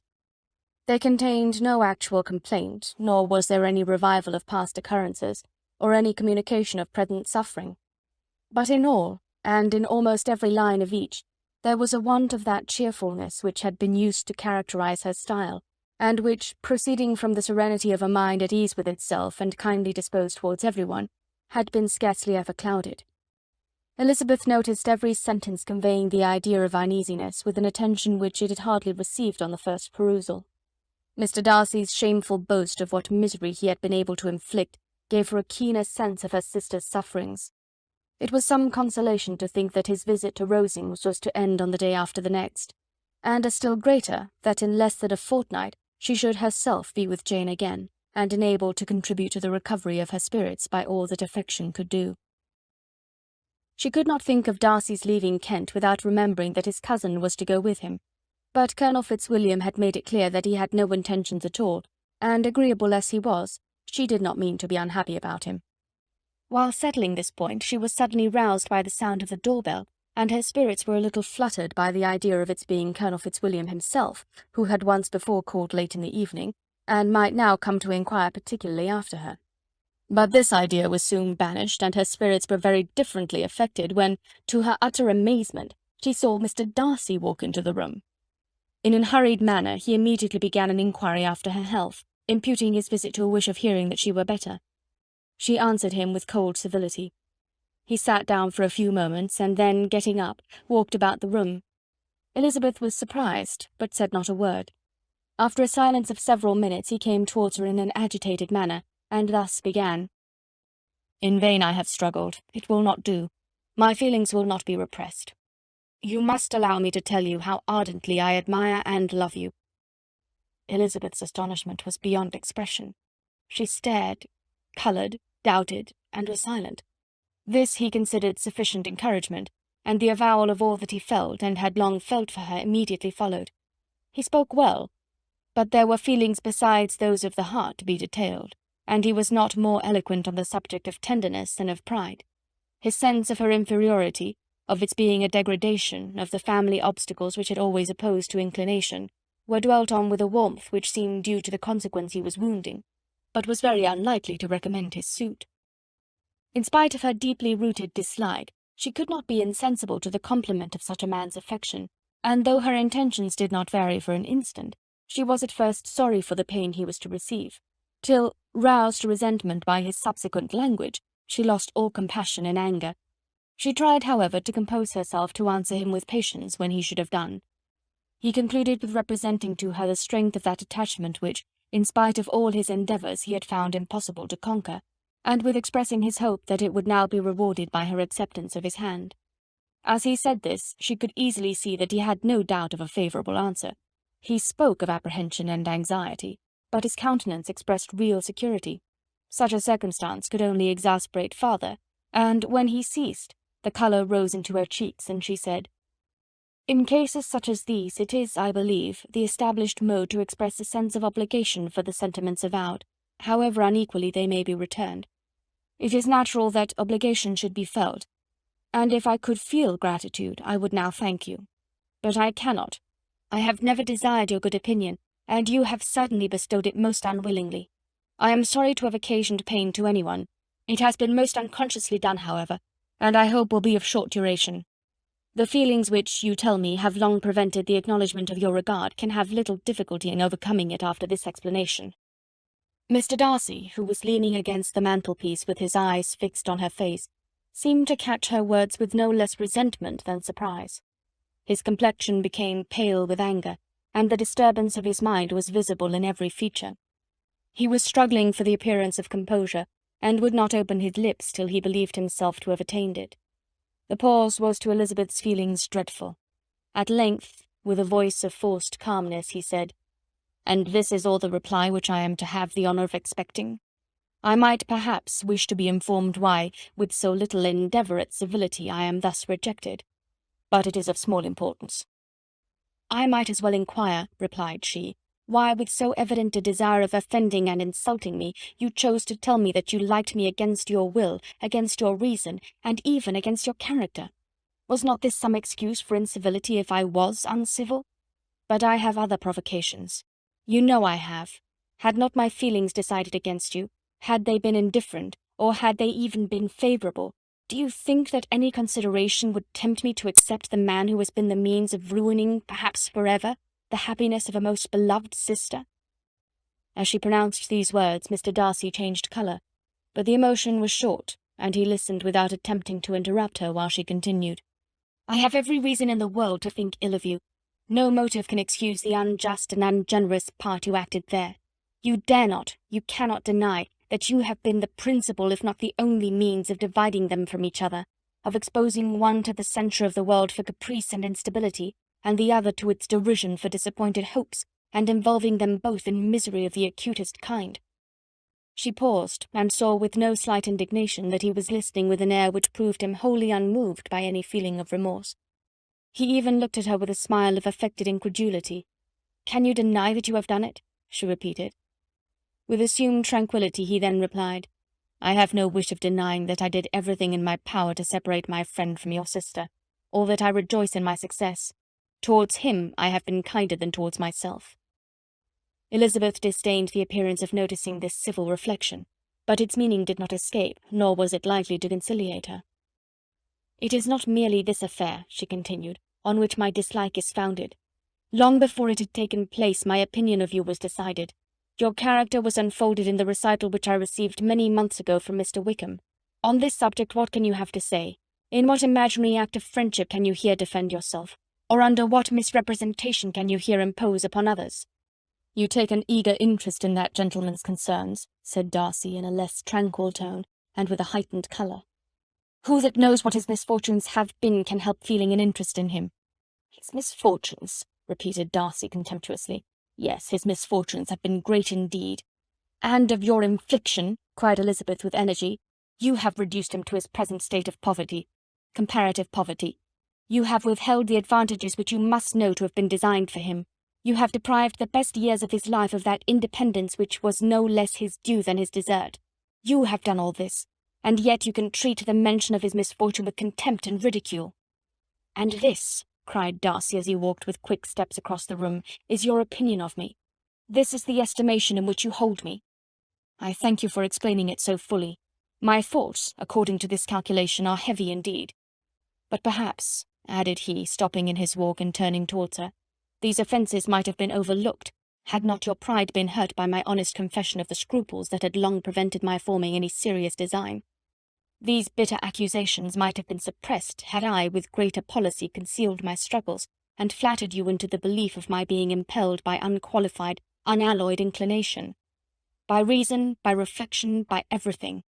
But disguise of every sort is my abhorrence. Nor am I ashamed of the feelings I related. They were natural and just. Could you expect me to rejoice in the inferiority of your connections? To congratulate myself on the hope of relations whose condition in life is so decidedly beneath my own?" Elizabeth felt herself growing more angry every moment, yet she tried to the utmost to speak with composure when she said, "You are mistaken, Mr. Darcy, if you suppose that the mode of your declaration affected me in any other way than as it spared the concern which I might have felt in refusing you, had you behaved in a more gentlemanlike manner." She saw him start at this, but he said nothing, and she continued, "You could not have made the offer of your hand in any possible way that would have tempted me to accept it." Again his astonishment was obvious, and he looked at her with an expression of mingled incredulity and mortification. She went on, "From the very beginning, from the first moment, I may almost say, of my acquaintance with you, your manners, impressing me with the fullest belief of your arrogance, your conceit, and your selfish disdain of the feelings of others, were such as to form the groundwork of disapprobation on which succeeding events have built so immovable a dislike. And I had not known you a month before I felt that you were the last man in the world whom I could ever be prevailed on to marry." "You have said quite enough, madam. I perfectly comprehend your feelings, and have now only to be ashamed of what my own have been. Forgive me for having taken up so much of your time, and accept my best wishes for your health and happiness." And with these words he hastily left the room, and Elizabeth heard him the next moment open the front door and quit the house. The tumult of her mind was now painfully great. She knew not how to support herself, and from actual weakness sat down and cried for half an hour. Her astonishment, as she reflected on what had passed, was increased by every review of it. That she should receive an offer of marriage from Mr. Darcy! That he should have been in love with her for so many months! So much in love as to wish to marry her in spite of all the objections which had made him prevent his friends marrying her sister, and which must appear at least with equal force in his own case, was almost incredible. It was gratifying to have inspired unconsciously so strong an affection, but his pride, his abominable pride, his shameless avowal of what he had done with respect to Jane, his unpardonable assurance in acknowledging, though he could not justify it, and the unfeeling manner in which he had mentioned Mr. Wickham, his cruelty towards whom he had not attempted to deny, soon overcame the pity which the consideration of his attachment had for a moment excited. She continued in very agitated reflections till the sound of Lady Catherine's carriage made her feel how unequal she was to encounter Charlotte's observation, and hurried her away to her room. Chapter 35. Elizabeth awoke the next morning to the same thoughts and meditations which had at length closed her eyes. She could not yet recover from the surprise of what had happened. It was impossible to think of anything else, and totally indisposed for employment, she resolved soon after breakfast to indulge herself in air and exercise. She was proceeding directly to her favourite walk, when the recollection of Mr. Darcy's sometimes coming there stopped her, and instead of entering the park, she turned up the lane which led farther from the turnpike road. The park paling was still the boundary on one side, and she soon passed one of the gates into the ground. After walking 2 or 3 times along that part of the lane, she was tempted by the pleasantness of the morning to stop at the gates and look into the park. The 5 weeks which she had now passed in Kent had made a great difference in the country, and every day was adding to the verdure of the early trees. She was on the point of continuing her walk, when she caught a glimpse of a gentleman within the sort of grove which edged the park. He was moving that way, and fearful of its being Mr. Darcy, she was directly retreating. But the person who advanced was now near enough to see her, and stepping forward with eagerness, pronounced her name. She had turned away, but on hearing herself called, though in a voice which proved it to be Mr. Darcy, she moved again towards the gate. He had by that time reached it also, and holding out a letter, which she instinctively took, said, with a look of haughty composure, "I have been walking in the grove some time in the hope of meeting you. Will you do me the honour of reading that letter?" And then, with a slight bow, turned again into the plantation, and was soon out of sight. With no expectation of pleasure, but with the strongest curiosity, Elizabeth opened the letter, and to her still increasing wonder, perceived an envelope containing 2 sheets of letter paper, written quite through in a very close hand. The envelope itself was likewise full. Pursuing her way along the lane, she then began it. It was dated from Rosings at 8 o'clock in the morning, and was as follows: "Be not alarmed, madam, on receiving this letter, by the apprehension of its containing any repetitions of those sentiments or renewal of those offers, which were last night so disgusting to you. I write without any intention of paining you, or humbling myself, by dwelling on wishes which, for the happiness of both, cannot be too soon forgotten, and the effort which the formation and the perusal of this letter must occasion, should have been spared, had not my character required it to be written and read. You must therefore pardon the freedom with which I demand your attention.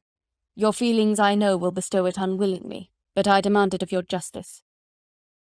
2 offences of a very different nature, and by no means of equal magnitude, you laid last night to my charge. The first mentioned was that, regardless of the sentiments of either, I had detached Mr. Bingley from your sister, and the other, that I had, in defiance of various claims, in defiance of honour and humanity, ruined the immediate prosperity and blasted the prospects of Mr. Wickham. Wilfully and wantonly to have thrown off the companion of my youth, the acknowledged favourite of my father, a young man who had scarcely any other dependence than on our patronage, and who had been brought up to expect its exertion, would be a depravity to which the separation of 2 young persons, whose affection could be the growth of only a few weeks, could bear no comparison. But from the severity of that blame which was last night so liberally bestowed, respecting each circumstance, I shall hope to be in the future secured, when the following account of my actions and their motives has been read. If, in the explanation of them, which is due to myself, I am under the necessity of relating feelings which may be offensive to yours, I can only say that I am sorry. The necessity must be obeyed, and further apology would be absurd. I had not been long in Hertfordshire before I saw, in common with others, that Bingley preferred your elder sister to any other young woman in the country. But it was not till the evening of the dance at Netherfield that I had any apprehension of his feeling a serious attachment. I had often seen him in love before. At that ball, while I had the honour of dancing with you, I was first made acquainted by Sir William Lucas's accidental information that Bingley's attentions to your sister had given rise to a general expectation of their marriage. He spoke of it as a certain event, of which the time alone could be undecided. From that moment I observed my friend's behaviour attentively, and I could then perceive that his partiality for Miss Bennet was beyond what I had ever witnessed in him. Your sister I also watched. Her look and manners were open, cheerful, and engaging as ever, but without any symptom of peculiar regard, and I remained convinced, from the evening's scrutiny, that though she received his attentions with pleasure, she did not invite them by any participation of sentiment. If you have not been mistaken here, I must have been in error. Your superior knowledge of your sister must make the latter probable. If it be so, if I have been misled by such error to inflict pain on her, your resentment has not been unreasonable. But I shall not scruple to assert that the serenity of your sister's countenance and air was such as might have given the most acute observer a conviction that, however amiable her temper, her heart was not likely to be easily touched. That I was desirous of believing her indifferent is certain, but I will venture to say that my investigation and decisions are not usually influenced by my hopes or fears. I did not believe her to be indifferent because I wished it. I believed it on impartial conviction as truly as I wished it in reason. My objections to the marriage were not merely those which I last night acknowledged to have the utmost force of passion to put aside, in my own case. The want of connection could not be so great an evil to my friend as to me. But there were other causes of repugnance, causes which, though still existing, and existing to an equal degree in both instances, I had myself endeavoured to forget, because they were not immediately before me. These causes must be stated, though briefly. The situation of your mother's family, though objectionable, was nothing in comparison to that total want of propriety so frequently, so almost uniformly betrayed by herself, by your 3 younger sisters, and occasionally even by your father. Pardon me, it pains me to offend you. But amidst your concern for the defects of your nearest relations, and your displeasure at this representation of them, let it give you consolation to consider that to have conducted yourselves so as to avoid any share of the like censure is praise no less generally bestowed on you and your elder sister than it is honourable to the sense and disposition of both. I will only say, father, that from what passed that evening, my opinion of all parties was confirmed, and every inducement heightened which could have led me before to preserve my friend from what I esteemed a most unhappy connection. He left Netherfield for London on the day following, as you, I am certain, remember, with the design of soon returning. The part which I acted is now to be explained. His sister's uneasiness had been equally excited with my own. Our coincidence of feeling was soon discovered, and alike sensible that no time was to be lost in detaching their brother, we shortly resolved on joining him directly in London. We accordingly went, and there I readily engaged in the office of pointing out to my friend the certain evils of such a choice. I described and enforced them earnestly. But however this remonstrance might have staggered or delayed his determination, I do not suppose that it would ultimately have prevented the marriage, had it not been seconded by the assurance that I hesitated not in giving, of your sister's indifference. He had before believed her to return his affection with sincere, if not with equal, regard. But Bingley has great natural modesty, with a stronger dependence on my judgment than on his own. To convince him, therefore, that he had deceived himself was no very difficult point. To persuade him against returning to Hertfordshire, when that conviction had been given, was scarcely the work of a moment. I cannot blame myself for having done thus much. There is but one part of my conduct in the whole affair on which I do not reflect with satisfaction. It is that I condescended to adopt the measures of art so far as to conceal from him your sister's being in town. I knew it myself, as it was known to Miss Bingley, but her brother is even yet ignorant of it. That they might have met without ill consequence is perhaps probable, but his regard did not appear to me enough extinguished for him to see her without some danger. Perhaps this concealment, this disguise, was beneath me. It is done, however, and it was done for the best. On this subject I have nothing more to say, no other apology to offer. If I have wounded your sister's feelings, it was unknowingly done, and though the motives which governed me may to you very naturally appear insufficient, I have not yet learned to condemn them. With respect to that other more weighty accusation, of having injured Mr. Wickham, I can only refute it by laying before you the whole of his connection with my family. Of what he has particularly accused me I am ignorant, but of the truth of what I shall relate, I can summon more than one witness of undoubted veracity. Mr. Wickham is the son of a very respectable man, who had for many years the management of all the Pemberley estates, and whose good conduct in the discharge of his trust naturally inclined my father to be of service to him. And on George Wickham, who was his godson, his kindness was therefore liberally bestowed. My father supported him at school, and afterwards at Cambridge, most important assistance, as his own father, always poor from the extravagance of his wife, would have been unable to give him a gentleman's education. My father was not only fond of this young man's society, whose manners were always engaging, he had also the highest opinion of him, and hoping the church would be his profession, intended to provide for him in it. As for myself, it is many, many years since I first began to think of him in a very different manner. The vicious propensities, the want of principle which he was careful to guard from the knowledge of his best friend, could not escape the observation of a young man of nearly the same age with himself, and who had opportunities of seeing him in unguarded moments which Mr. Darcy could not have. Here again I shall give you pain, to what degree you only can tell. But whatever may be the sentiments which Mr. Wickham has created, a suspicion of their nature shall not prevent me from unfolding his real character. It adds even another motive. My excellent father died about 5 years ago, and his attachment to Mr. Wickham was to the last so steady that in his will he particularly recommended it to me to promote his advancement in the best manner that his profession might allow, and if he took orders, desired that a valuable family living might be his as soon as it became vacant. There was also a legacy of £1,000.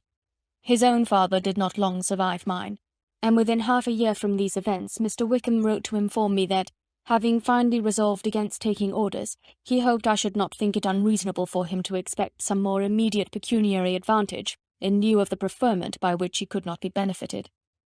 He had some intention, he added, of studying law, and I must be aware that the interest of £1,000 would be a very insufficient support therein. I rather wished than believed him to be sincere, but at any rate was perfectly ready to accede to his proposal. I knew that Mr. Wickham ought not to be a clergyman. The business was therefore soon settled. He resigned all claim to assistance in the church, were it possible that he could ever be in a situation to receive it, and accepted in return £3,000. All connection between us seemed now dissolved. I thought too ill of him to invite him to Pemberley or admit his society in town. In town I believe he chiefly lived, but his studying the law was a mere pretence, and being now free from all restraint, his life was a life of idleness and dissipation. For about 3 years I heard little of him, but on the decease of the incumbent of the living which had been designed for him, he applied to me again by letter for the presentation. His circumstances, he assured me, and I had no difficulty in believing it, were exceedingly bad. He had found the law a most unprofitable study, and was now absolutely resolved on being ordained, if I would present him to the living in question, of which he trusted there could be little doubt, as he was well assured that I had no other person to provide for, and I could not have forgotten my revered father's intentions. You will hardly blame me for refusing to comply with this entreaty, or for resisting every repetition of it. His resentment was in proportion to the distress of his circumstances, and he was doubtless as violent in his abuse of me to others as in his reproaches to myself. After this period every appearance of acquaintance was dropped. How he lived I know not. But last summer he was again most painfully obtruded on my notice. I must now mention a circumstance which I would wish to forget myself, and which no obligation less than the present should induce me to unfold to any human being. Having said thus much, I feel no doubt of your secrecy. My sister, who is more than 10 years my junior, was left to the guardianship of my mother's nephew, Colonel Fitzwilliam, and myself. About a year ago she was taken from school, and an establishment formed for her in London, and last summer she went with the lady who presided over it to Ramsgate, and thither also went Mr. Wickham, undoubtedly by design, for there proved to have been a prior acquaintance between him and Mrs. Young, in whose character we were most unhappily deceived. And by her connivance and aid, he so far recommended himself to Georgiana, whose affectionate heart retained a strong impression of his kindness to her as a child, that she was persuaded to believe herself in love, and to consent to an elopement. She was then but 15, which must be her excuse. And after stating her imprudence, I am happy to add that I owed the knowledge of it to herself. I joined them unexpectedly a day or two before the intended elopement, and then Georgiana, unable to support the idea of grieving and offending a brother whom she almost looked up to as a father, acknowledged the whole to me. You may imagine what I felt and how I acted. Regard for my sister's credit and feelings prevented any public exposure, but I wrote to Mr. Wickham, who left the place immediately, and Mrs. Young was of course removed from her charge. Mr. Wickham's chief object was unquestionably my sister's fortune, which is £30,000. But I cannot help supposing that the hope of revenging himself on me was a strong inducement. His revenge would have been complete indeed. This, madam, is a faithful narrative of every event in which we have been concerned together, and if you do not absolutely reject it as false, you will, I hope, acquit me henceforth of cruelty towards Mr. Wickham. I know not in what manner, under what form of falsehood he had imposed on you, but his success is not perhaps to be wondered at. Ignorant as you previously were of everything concerning either, detection could not be in your power, and suspicion certainly not in your inclination.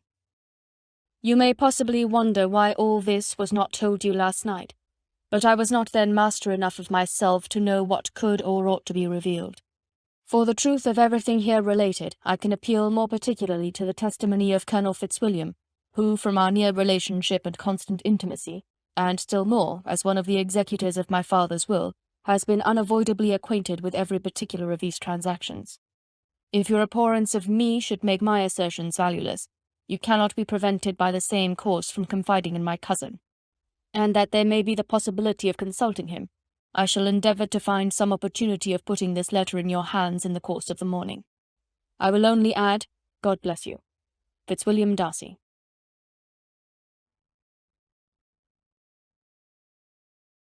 Chapter 36. If Elizabeth, when Mr. Darcy gave her the letter, did not expect it to contain a renewal of his offers, she had formed no expectation at all of its contents. But such as they were, it may well be supposed how eagerly she went through them, and what a contrariety of emotion they excited. Her feelings as she read were scarcely to be defined.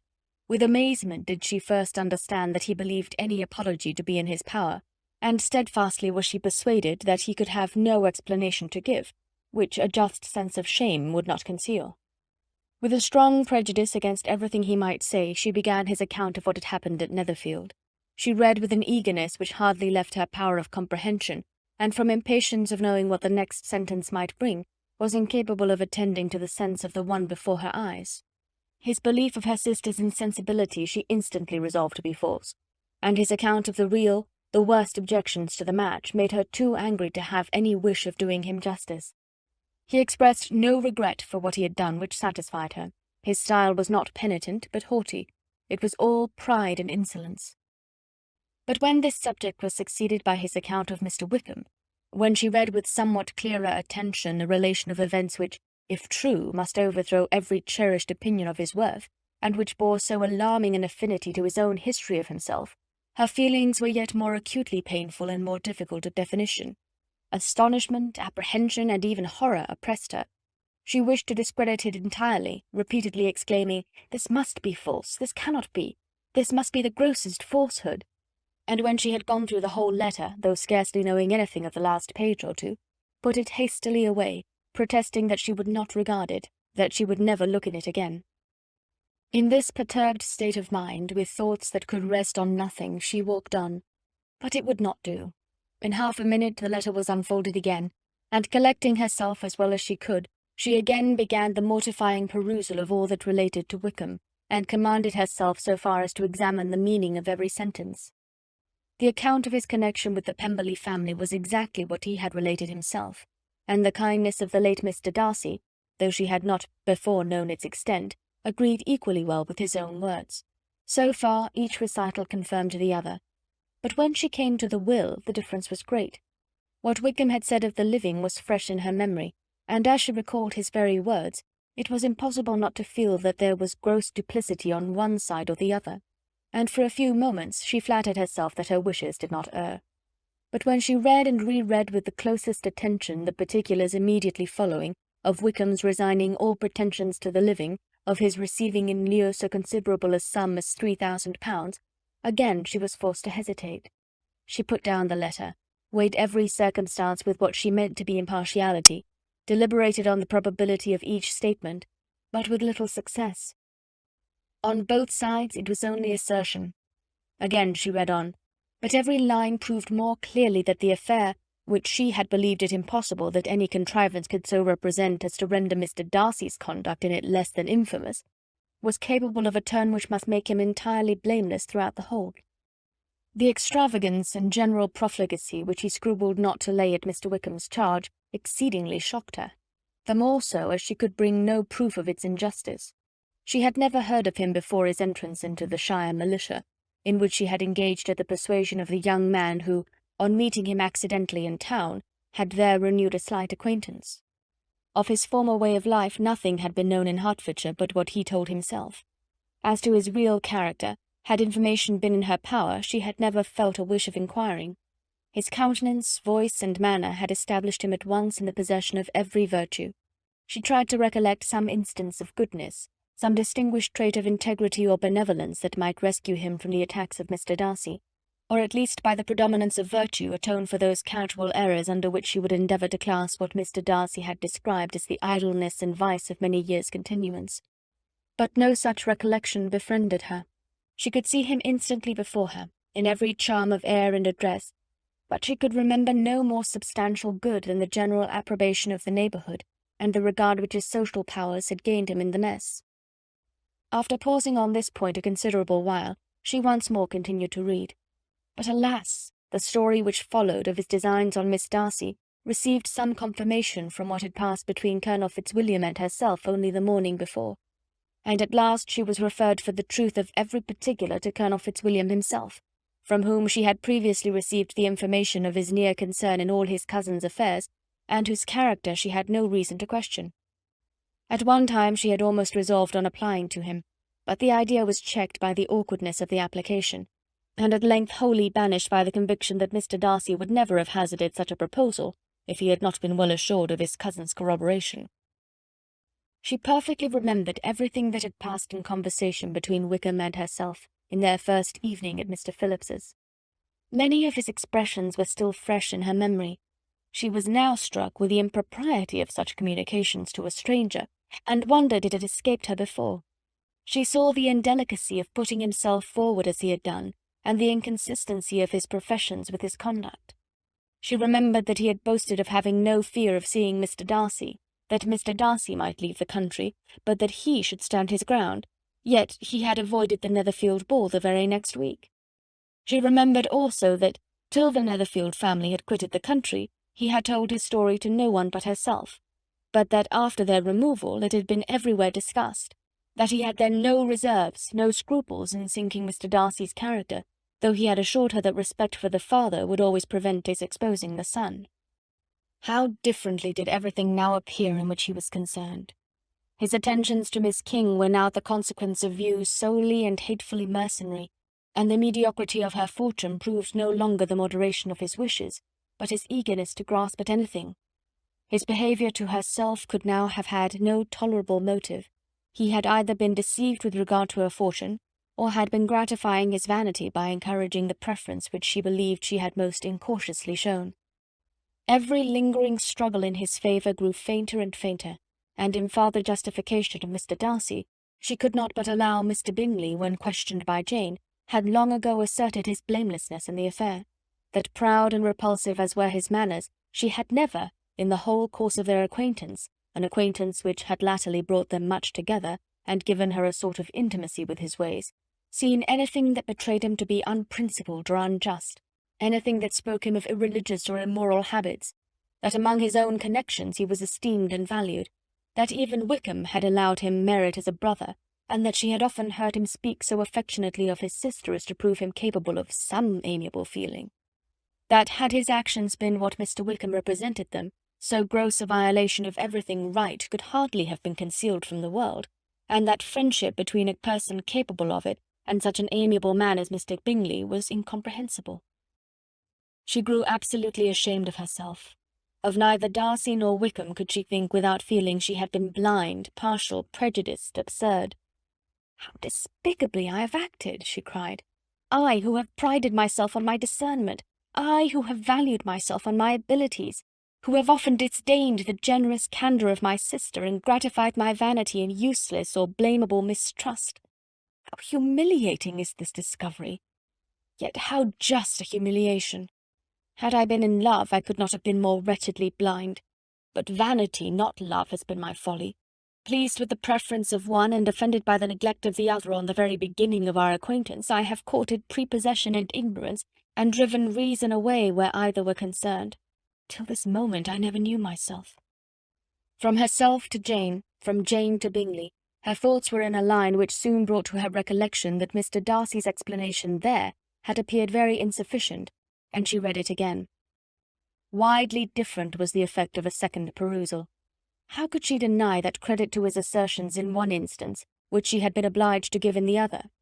He declared himself to be totally unsuspicious of her sister's attachment, and she could not help remembering what Charlotte's own opinion had always been. Neither could she deny the justice of his description of Jane. She felt that Jane's feelings, though fervent, were little displayed, and that there was a constant complacency in her air and manner not often united with great sensibility.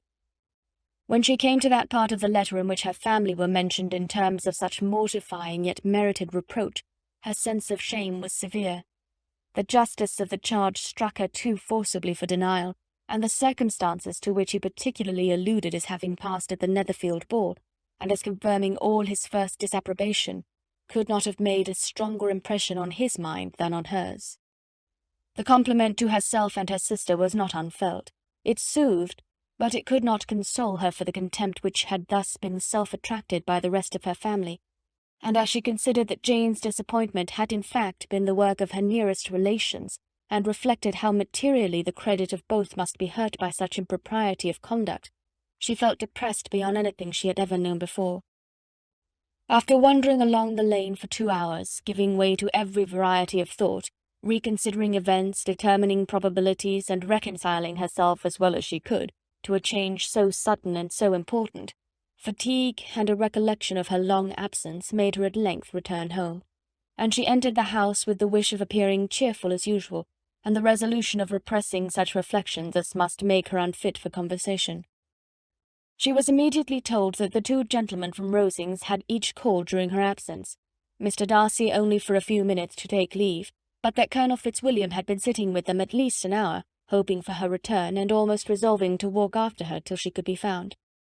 Elizabeth could but just affect concern in missing him. She really rejoiced at it. Colonel Fitzwilliam was no longer an object. She could think only of her letter. Chapter 37. The 2 gentlemen left Rosings the next morning, and Mr. Collins, having been in waiting near the lodges to make them his parting obeisance, was able to bring home the pleasing intelligence of their appearing in very good health, and in as tolerable spirits as could be expected, after the melancholy scene so lately gone through at Rosings.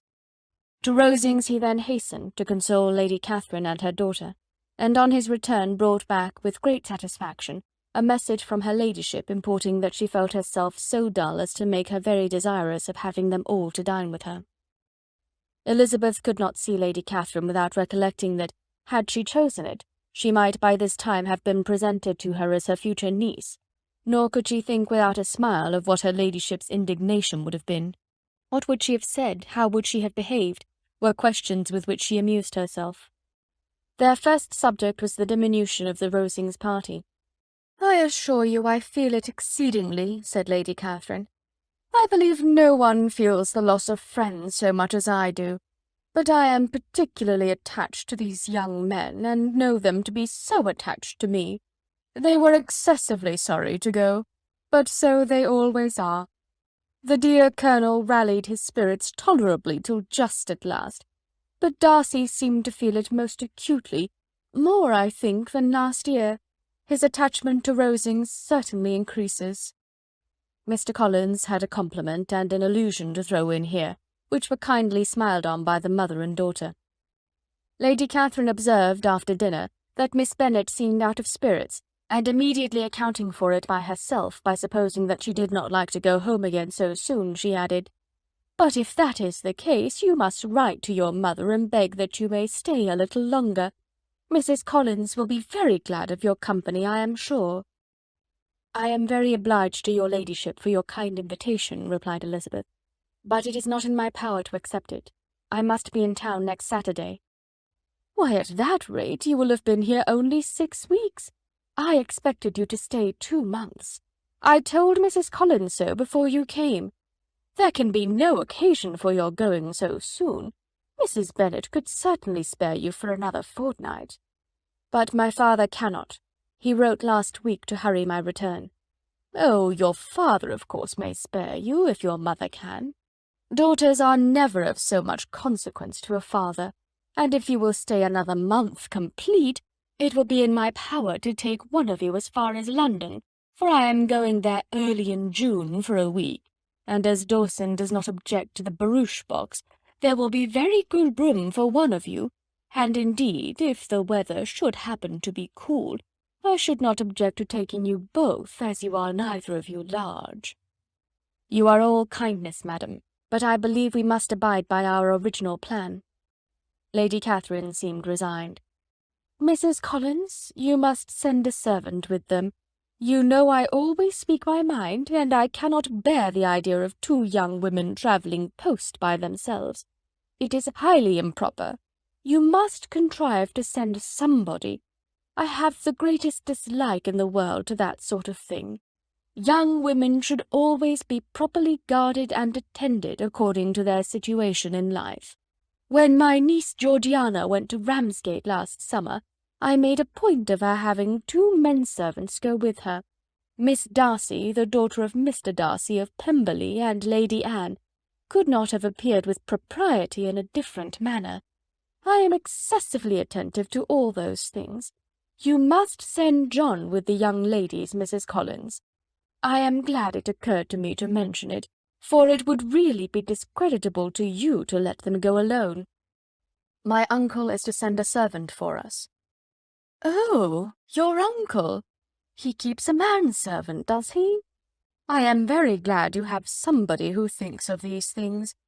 Where shall you change horses? Oh, Brumley, of course. If you mention my name at the bell, you will be attended to. Lady Catherine had many other questions to ask respecting their journey, and as she did not answer them all herself, attention was necessary, which Elizabeth believed to be lucky for her, or with a mind so occupied she might have forgotten where she was. Reflection must be reserved for solitary hours. Whenever she was alone she gave way to it as the greatest relief, and not a day went by without a solitary walk in which she might indulge in all the delight of unpleasant recollections. Mr. Darcy's letter she was in a fair way of soon knowing by heart. She studied every sentence, and her feelings towards its writer were at times widely different. When she remembered the style of his address, she was still full of indignation, but when she considered how unjustly she had condemned and upbraided him, her anger was turned against herself, and his disappointed feelings became the object of compassion. His attachment excited gratitude, his general character respect, but she could not approve him, nor could she for a moment repent her refusal or feel the slightest inclination ever to see him again. In her own past behaviour there was a constant source of vexation and regret, and in the unhappy defects of her family a subject of yet heavier chagrin. They were hopeless of remedy. Her father, contented with laughing at them, would never exert himself to restrain the wild giddiness of his youngest daughters, and her mother, with manners so far from right herself, was entirely insensible of the evil. Elizabeth had frequently united with Jane in an endeavour to check the imprudence of Catherine and Lydia, but while they were supported by their mother's indulgence, what chance could there be of improvement? Catherine, weak-spirited, irritable, and completely under Lydia's guidance, had always been affronted by their advice, and Lydia, self-willed and careless, would scarcely give them a hearing. They were ignorant, idle, and vain. While there was an officer in Meryton, they would flirt with him, and while Meryton was within a walk of Longbourn, they would be going there forever. Anxiety on Jane's behalf was another prevailing concern, and Mr. Darcy's explanation, by restoring Bingley to all her former good opinion, heightened the sense of what Jane had lost. His affection was proved to have been sincere, and his conduct cleared of all blame, unless any could attach to the implicitness of his confidence in his friend. How grievous, then, was the thought that, of a situation so desirable in every respect, so replete with advantage, so promising for happiness, Jane had been deprived by the folly and indecorum of her own family. When to these recollections was added the development of Wickham's character, it may be easily believed that the happy spirits which had seldom been depressed before were now so much affected as to make it almost impossible for her to appear tolerably cheerful. Their engagements at Rosings were as frequent during the last week of her stay as they had been at first. The very last evening was spent there, and her ladyship again inquired minutely into the particulars of their journey, gave them directions as to the best method of packing, and was so urgent on the necessity of placing gowns in the only right way, that Maria thought herself obliged, on her return, to undo all the work of the morning and pack her trunk afresh. When they parted, Lady Catherine, with great condescension, wished them a good journey, and invited them to come to Hunsford again next year, and Miss de Bourgh exerted herself so far as to curtsy and hold out her hand to both. Chapter 38. On Saturday morning, Elizabeth and Mr. Collins met for breakfast a few minutes before the others appeared, and he took the opportunity of paying the parting civilities which he deemed indispensably necessary. "I know not, Miss Elizabeth," said he, "whether Mrs. Collins has yet expressed her sense of your kindness in coming to us, but I am very certain you will not leave the house without receiving her thanks for it. The favour of your company has been much felt, I assure you. We know how little there is to tempt anyone to our humble abode. Our plain manner of living, our small rooms and few domestics, and the little we see of the world, must make Hunsford extremely dull to a young lady like yourself. But I hope you will believe us grateful for the condescension, and that we have done everything in our power to prevent your spending your time unpleasantly." Elizabeth was eager with her thanks and assurances of happiness. She had spent 6 weeks with great enjoyment, and the pleasure of being with Charlotte, and the kind attention she had received, must make her feel the obliged. Mr. Collins was gratified, and with a more smiling solemnity replied, "It gives me great pleasure to hear that you have passed your time not disagreeably. We have certainly done our best, and most fortunately having it in our power to introduce you to very superior society, and from our connection with Rosings, the frequent means of varying the humble home scene, I think we may flatter ourselves that your Hunsford visit cannot have been entirely irksome. Our situation with regard to Lady Catherine's family is indeed the sort of extraordinary advantage and blessing which few can boast. You see on what a footing we are. You see how continually we are engaged there. In truth, I must acknowledge that, with all the disadvantages of this humble parsonage, I should not think anyone abiding in it an object of compassion while they are the sharers of our intimacy at Rosings." Words were insufficient for the elevation of his feelings, and he was obliged to walk about the room, while Elizabeth tried to unite civility and truth in a few short sentences. "You may, in fact, carry a very favourable report of us into Hertfordshire, my dear cousin. I flatter myself, at least, that you will be able to do so.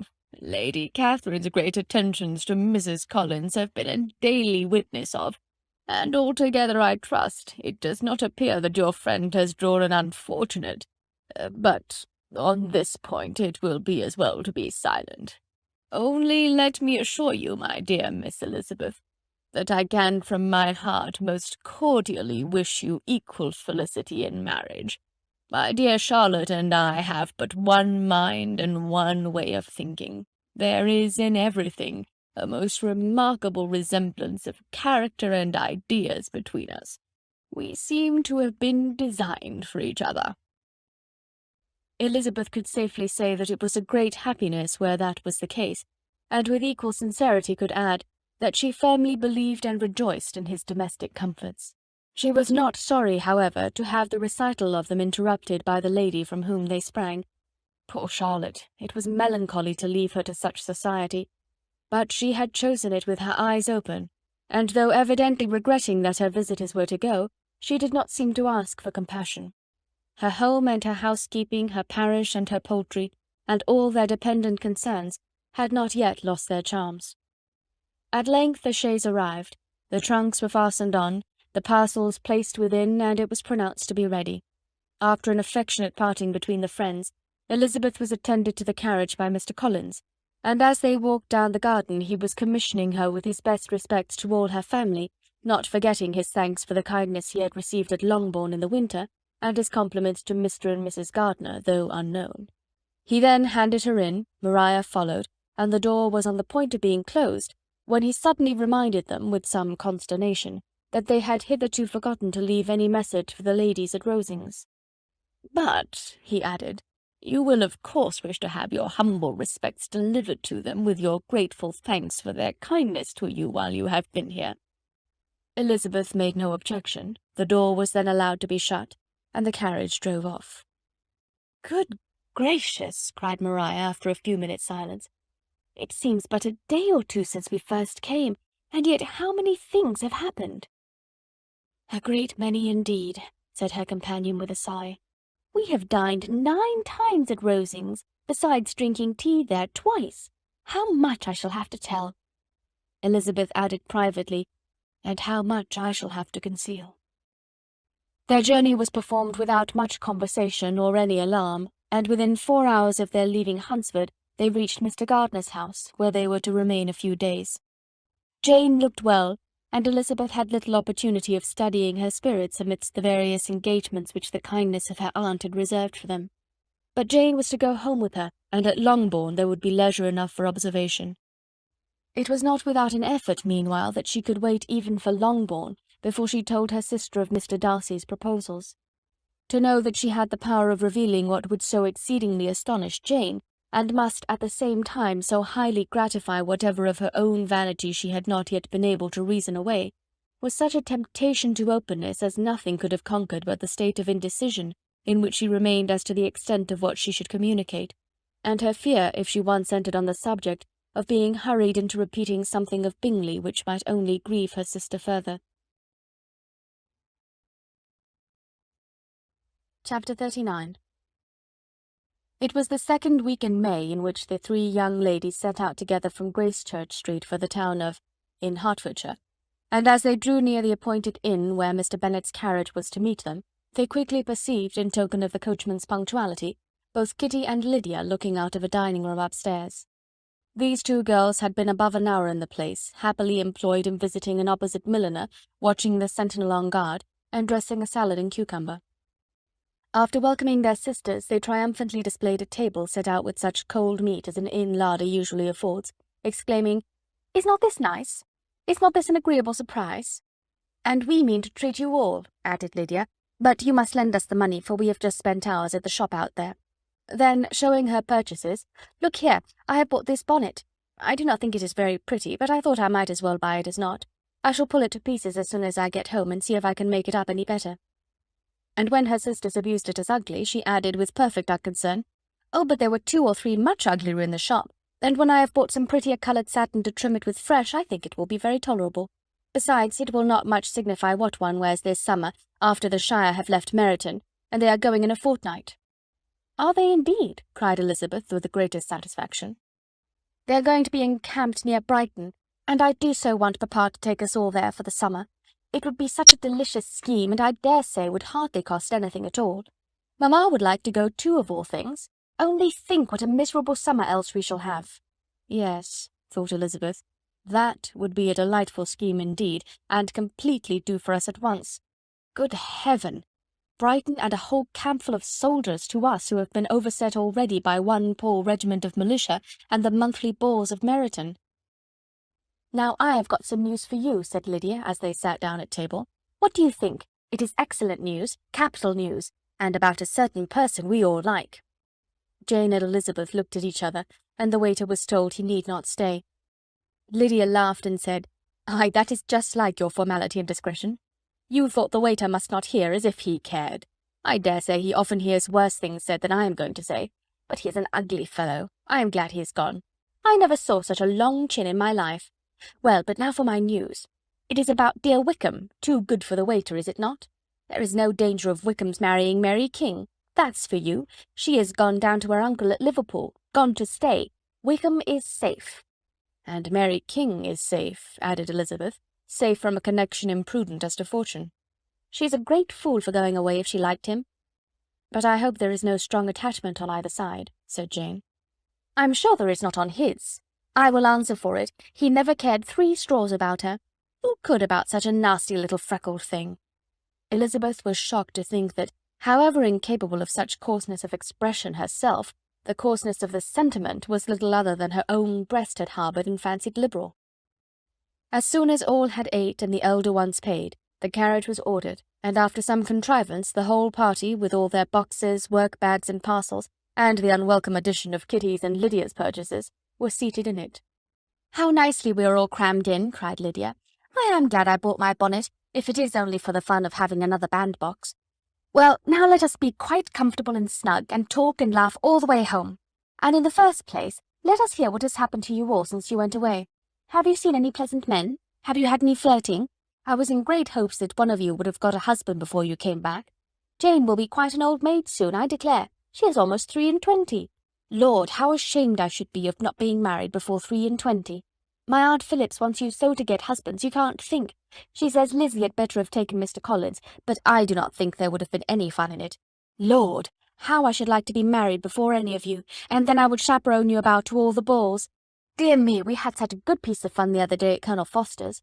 Kitty and me were to spend the day there, and Mrs. Forster promised to have a little dance in the evening. By the by, Mrs. Forster and me are such friends, and so she asked the two Harringtons to come, but Harriet was ill, and so Pen was forced to come by herself. And then, what do you think we did?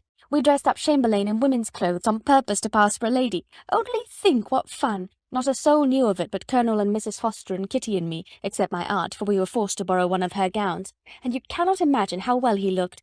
When Denny and Wickham and Pratt and 2 or 3 more of the men came in, they did not know him in the least. Lord, how I laughed, and so did Mrs. Forster. I thought I should have died, and that made the men suspect something, and they soon found out what was the matter. With such kinds of histories of their parties and good jokes did Lydia, assisted by Kitty's hints and additions, endeavour to amuse her companions all the way to Longbourn. Elizabeth listened as little as she could, but there was no escaping the frequent mention of Wickham's name. Their reception at home was most kind. Mrs. Bennet rejoiced to see Jane in undiminished beauty, and more than once during dinner did Mr. Bennet say voluntarily to Elizabeth, "I am glad you are come back, Lizzie." Their party in the dining-room was large, for almost all the Lucases came to meet Maria and hear the news, and various were the subjects that occupied them. Lady Lucas was inquiring of Maria after the welfare and poultry of her eldest daughter.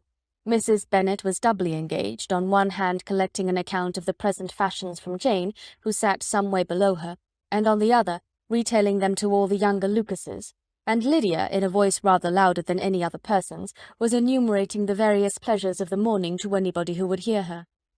"Oh, Mary," said she, "I wish you had gone with us, for we had such fun. As we went along, Kitty and I drew up the blinds and pretended there was nobody in the coach, and I should have gone so all the way if Kitty had not been sick. And when we got to the George, I do think we behaved very handsomely, for we treated the other 3 with the nicest cold luncheon in the world, and if you had gone we would have treated you too. And then when we came away it was such fun. I thought we should never have got into the coach. I was ready to die of laughter. And then we were so merry all the way home. We talked and laughed so loud that anybody might have heard us 10 miles off." To this Mary gravely replied, "Far be it from me, my dear sister, to depreciate such pleasures. They would doubtless be congenial with the generality of female minds, but I confess they would have no charms for me. I should infinitely prefer a book." But of this answer Lydia heard not a word. She seldom listened to anybody for more than half a minute, and never attended to Mary at all. In the afternoon Lydia was urgent with the rest of the girls to walk to Meryton and to see how everybody went on, but Elizabeth steadily opposed the scheme. It should not be said that the Miss Bennets could not be at home half a day before they were in pursuit of the officers. There was another reason, too, for her opposition. She dreaded seeing Mr. Wickham again, and was resolved to avoid it as long as possible. The comfort to her of the regiment's approaching removal was indeed beyond expression. In a fortnight they were to go, and once gone, she hoped there could be nothing more to plague her on his account. She had not been many hours at home before she found that the Brighton scheme, of which Lydia had given them a hint at the inn, was under frequent discussion between her parents. Elizabeth saw directly that her father had not the smallest intention of yielding, but his answers were at the same time so vague and equivocal that her mother, though often disheartened, had never yet despaired of succeeding at last. Chapter 40. Elizabeth's impatience to acquaint Jane with what had happened could no longer be overcome, and at length, resolving to suppress every particular in which her sister was concerned, and preparing her to be surprised, she related to her the next morning the chief of the scene between Mr. Darcy and herself. Miss Bennet's astonishment was soon lessened by the strong sisterly partiality which made any admiration of Elizabeth appear perfectly natural, and all surprise was shortly lost in other feelings. She was sorry that Mr. Darcy should have delivered his sentiments in a manner so little suited to recommend them, but still more was she grieved for the unhappiness which her sister's refusal must have given him. "His being so sure of succeeding was wrong," said she, "and certainly ought not to have appeared, but consider how much it must increase his disappointment." "Indeed," replied Elizabeth, "I am heartily sorry for him, but he has other feelings, which will probably soon drive away his regard for me." You do not blame me, however, for refusing him? Blame you? Oh, no. But you blame me for having spoken so warmly of Wickham? No, I do not know that you were wrong in saying what you did. But you will know it when I tell you what happened the very next day. She then spoke of the letter, repeating the whole of its contents as far as they concerned George Wickham. What a stroke was this for poor Jane, who would willingly have gone through the world without believing that so much wickedness existed in the whole race of mankind, as were here collected in one individual. Nor was Darcy's vindication, though grateful to her feelings, capable of consoling her for such discovery. Most earnestly did she labour to prove the probability of error, and seek to clear the one without involving the other. "This will not do," said Elizabeth. "You will never be able to make both of them good for anything. Take your choice, but you must be satisfied with only one. There is but such a quantity of merit between them, just enough to make one good sort of man, and of late it has been shifting about pretty much. For my part, I am inclined to believe it all Darcy's, but you shall do as you choose." It was some time, however, before a smile could be extorted from Jane. "I do not know when I have been more shocked," said she. "Wickham so very bad? It is almost past belief. And poor Mr. Darcy! Dear Lizzie, only consider what he must have suffered. Such a disappointment, and with the knowledge of your ill opinion too, and having to relate such a thing of his sister. It is really too distressing. I am sure you must feel it so." "Oh, no, my regret and compassion are all done away by seeing you so full of both. I know you will do him such ample justice that I am growing every moment more unconcerned and indifferent. Your profusion makes me saving, and if you lament over him much longer, my heart will be as light as a feather." "Poor Wickham! There is such an expression of goodness in his countenance, such an openness and gentleness in his manner." "There certainly was some great mismanagement in the education of those two young men. One has got all the goodness, and the other all the appearance of it." "I never thought Mr. Darcy so deficient in the appearance of it as you used to do. And yet I meant to be uncommonly clever in taking so decided a dislike to him without any reason. It is such a spur to one's genius, such an opening for wit, to have a dislike of that kind. One may be continually abusive without saying anything just, but one cannot always be laughing at a man without now and then stumbling on something witty. Lizzie, when you first read that letter, I am sure you could not treat the matter as you do now." "Indeed I could not. I was uncomfortable enough, I may say unhappy, and with no one to speak to about what I felt, no Jane to comfort me and say that I had not been so very weak and vain and nonsensical as I knew I had. Oh, how I wanted you! How unfortunate that you should have used such very strong expressions in speaking of Wickham to Mr. Darcy, for now they do appear wholly undeserved." "Certainly. But the misfortune of speaking with bitterness is a most natural consequence of the prejudices I have been encouraging. There is one point on which I want your advice. I want to be told whether I ought, or ought not, to make our acquaintances in general understand Wickham's character." Miss Bennet paused a little, and then replied, "Surely there can be no occasion for exposing him so dreadfully. What is your opinion?" "That it ought not to be attempted. Mr. Darcy has not authorized me to make his communication public. On the contrary, every particular relative to his sister was meant to be kept as much as possible to myself, and if I endeavour to undeceive people as to the rest of his conduct, who will believe me? The general prejudice against Mr. Darcy is so violent that it would be the death of half the good people in Meryton to attempt to place him in an amiable light. I am not equal to it. Wickham will soon be gone, and therefore it will not signify to any one here what he really is. Some time hence it will all be found out, and then we may laugh at their stupidity in not knowing it before. At present I will say nothing about it." "You are quite right. To have his errors made public might ruin him for ever. He is now, perhaps, sorry for what he has done, and anxious to re-establish a character. We must not make him desperate." The tumult of Elizabeth's mind was allayed by this conversation. She had got rid of two of the secrets which had weighed on her for a fortnight, and was certain of a willing listener in Jane, whenever she might wish to talk again of either. But there was still something lurking behind, of which prudence forbade the disclosure. She dared not relate the other half of Mr. Darcy's letter, nor explain to her sister how sincerely she had been valued by her friend. Here was knowledge in which no one could partake, and she was sensible that nothing less than a perfect understanding between the parties could justify her in throwing off this last encumbrance of mystery. "And then," said she, If that very improbable event should ever take place, I shall merely be able to tell what Bingley may tell in a much more agreeable manner himself. The liberty of communication cannot be mine till it has lost all its value." She was now, on being settled at home, at leisure to observe the real state of her sister's spirits. Jane was not happy. She still cherished a very tender affection for Bingley. Having never even fancied herself in love before, her regard had all the warmth of first attachment, and from her age and disposition, greater steadiness than most first attachments often boast, and so fervently did she value his remembrance and prefer him to every other man, that all her good sense and all her attention to the feelings of her friends were requisite to check the indulgence of those regrets which must have been injurious to her own health and their tranquillity. "Well, Lizzie," said Mrs. Bennet one day, "what is your opinion now of this sad business of Jane's? For my part, I am determined never to speak of it again to anybody. I told my sister Philip so the other day, but I cannot find out that Jane saw anything of him in London. Well, he is a very undeserving young man, and I do not suppose there's the least chance in the world of her ever getting him now. There is no talk of his coming to Netherfield again in the summer, and I have inquired of everybody, too, who is likely to know." "I do not believe he will ever live at Netherfield any more." "Oh, well, it is just as he chooses. Nobody wants him to come, though I shall always say he used my daughter extremely ill, and if I was her, I would not have put up with it. Well, my comfort is, I am sure Jane will die of a broken heart, and then he will be sorry for what he has done."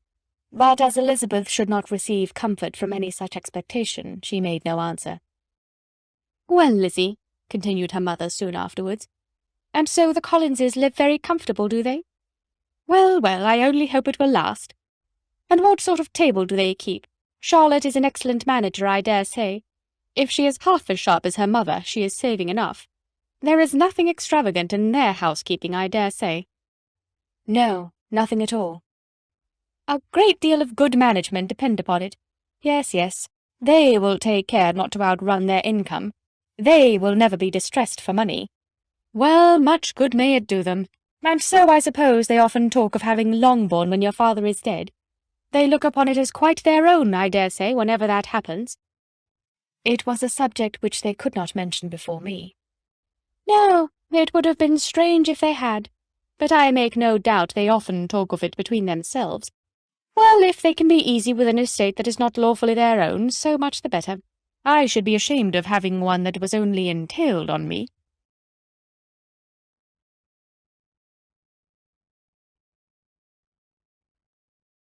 Chapter 41. The first week of their return was soon gone. The second began. It was the last of the regiment's stay at Meryton, and all the young ladies in the neighbourhood were drooping apace. The dejection was almost universal. The elder Miss Bennets alone were still able to eat, drink, and sleep, and pursue the usual course of their employments. Very frequently they were reproached for this insensibility by Kitty and Lydia, whose own misery was extreme, and who could not comprehend such hard-heartedness in any of the family. "Good heaven, what is to become of us? What are we to do?" they would often exclaim in the bitterness of woe. "How can you be smiling so, Lizzie?" Their affectionate mother shared all of their grief. She remembered what she had herself endured on a similar occasion 25 years ago. "I am sure," said she, "I cried for 2 days together when Colonel Miller's regiment went away. I thought I should have broken my heart." "I am sure I shall break mine," said Lydia. "If one could but go to Brighton," observed Mrs. Bennet.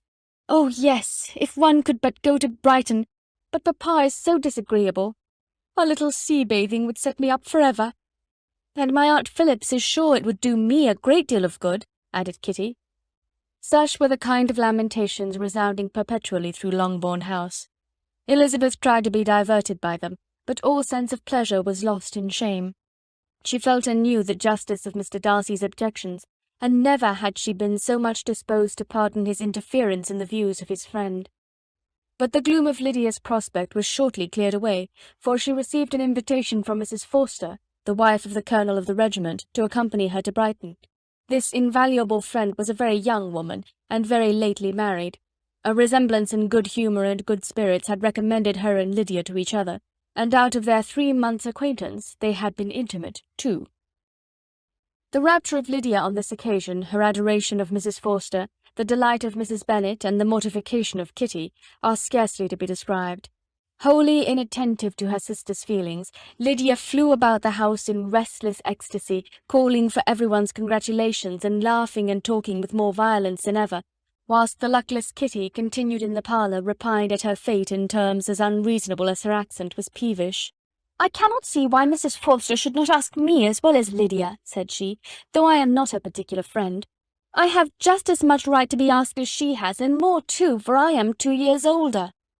In vain did Elizabeth attempt to make her reasonable, and Jane to make her resigned. As for Elizabeth herself, this invitation was so far from exciting in her the same feelings as in her mother and Lydia, that she considered it as the death warrant of all possibility of common sense for the latter. And detestable as such a step must make her if it were known, she could not help secretly advising her father not to let her go. She represented to him all the improprieties of Lydia's general behaviour, the little advantage she could derive from the friendship of such a woman as Mrs. Forster, and the probability of her being yet more imprudent with such a companion at Brighton, where the temptations must be greater than at home. He heard her attentively, and then said, "Lydia will never be easy until she has exposed herself in some public place or other, and we can never expect her to do it with so little expense or inconvenience to her family as under the present circumstances." "If you were aware," said Elizabeth, "of the very great disadvantage to us all which must arise from the public notice of Lydia's unguarded and imprudent manner, nay, which has already arisen from it, I am sure you would judge differently in the affair." "Already arisen?" repeated Mr. Bennet. "What, has she frightened away some of your lovers? Poor little Lizzie! But do not be cast down. Such squeamish youths as cannot bear to be connected with a little absurdity are not worth a regret. Come, let me see the list of pitiful fellows who have been kept aloof by Lydia's folly." "Indeed you are mistaken. I have no such injuries to resent. It is not of particular, but of general evils which I am now complaining. Our importance, our respectability in the world must be affected by the wild volatility, the assurance and disdain of all restraint which mark Lydia's character.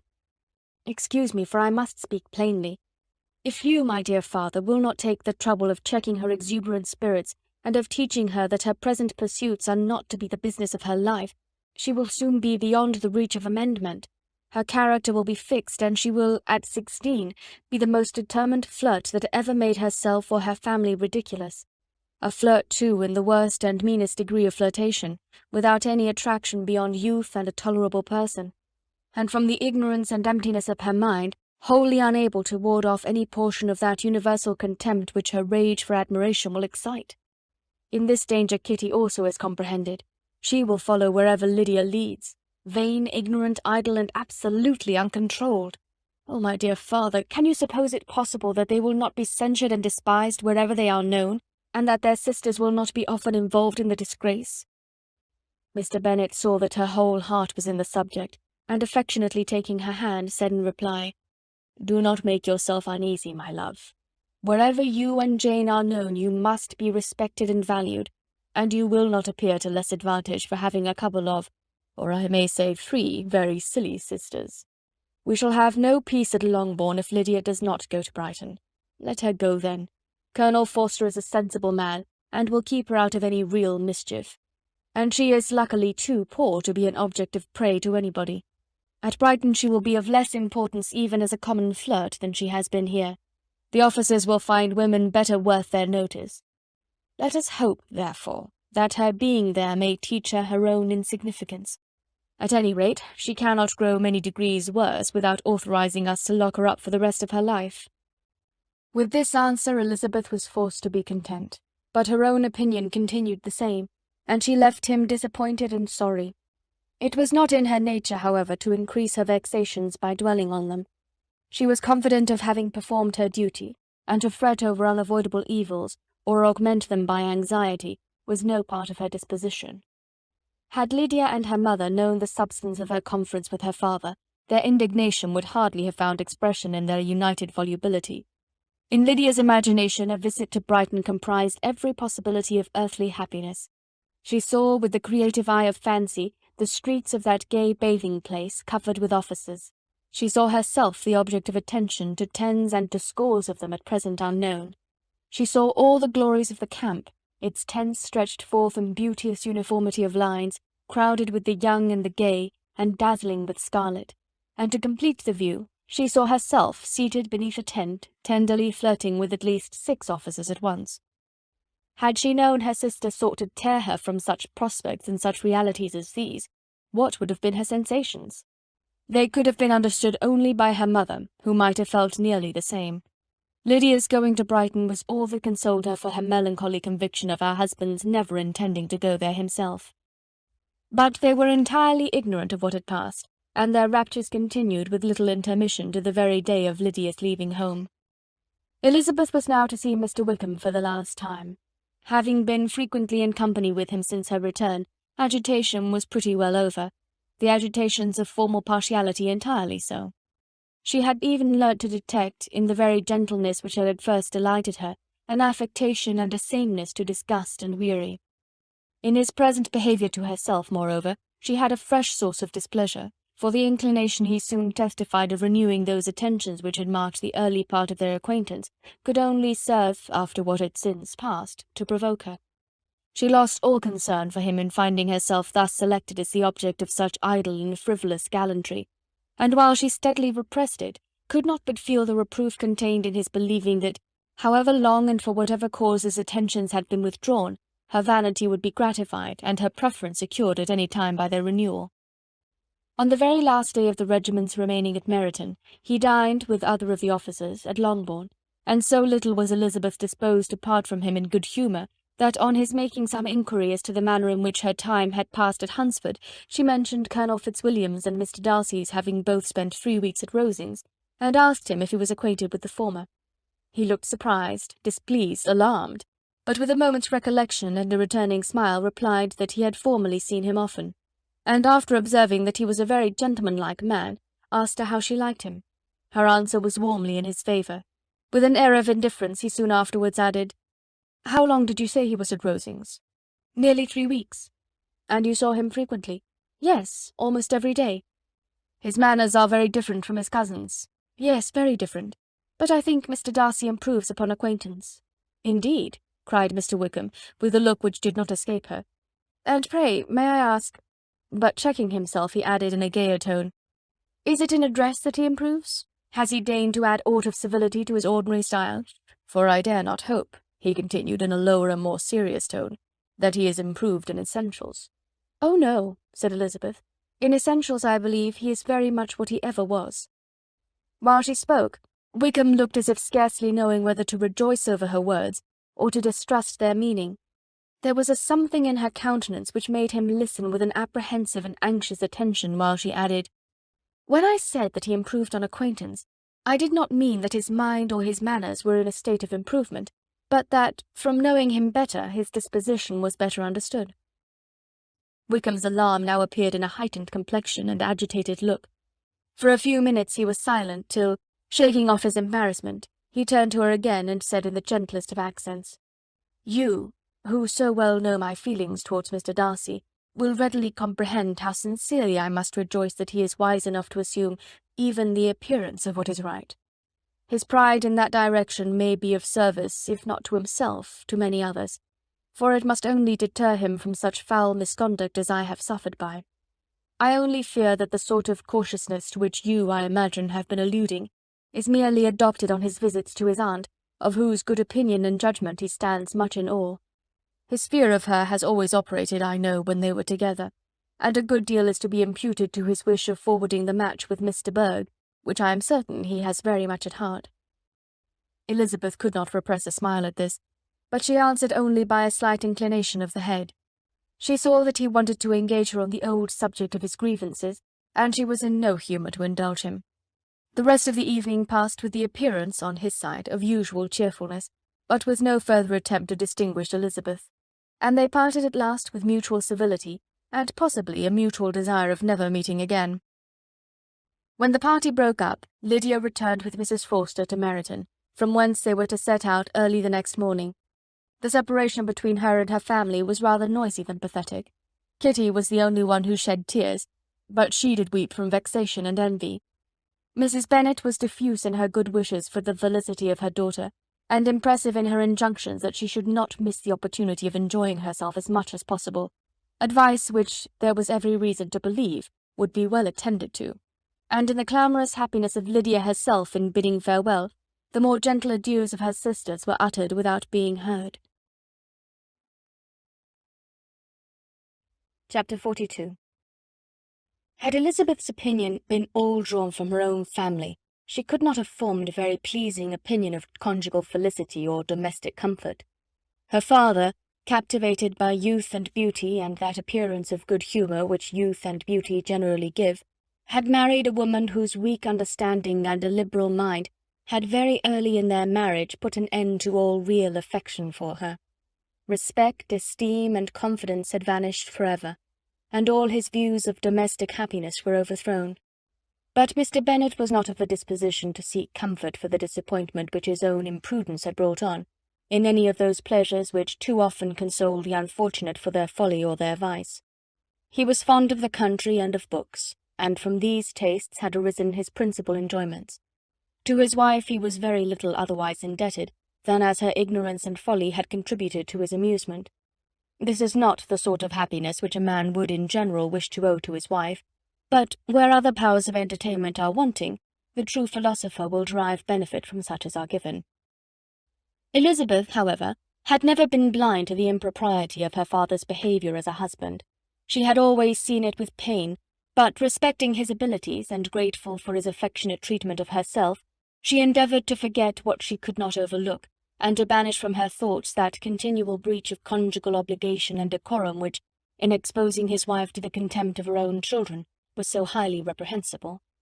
But she had never felt so strongly as now the disadvantages which must attend the children of so unsuitable a marriage, nor ever been so fully aware of the evils arising from so ill-judged a direction of talents, talents which, rightly used, might at least have preserved the respectability of his daughters, even if incapable of enlarging the mind of his wife.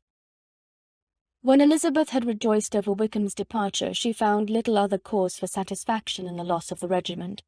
Their parties abroad were less varied than before, and at home she had a mother and sister whose constant repinings at the dullness of everything around them threw a real gloom over their domestic circle, and though Kitty might in time regain her natural degree of sense, since the disturbers of her brain were removed, her other sister, from whose disposition greater evil might be apprehended, was likely to be hardened in all her folly and assurance by a situation of such double danger as a watering-place and a camp.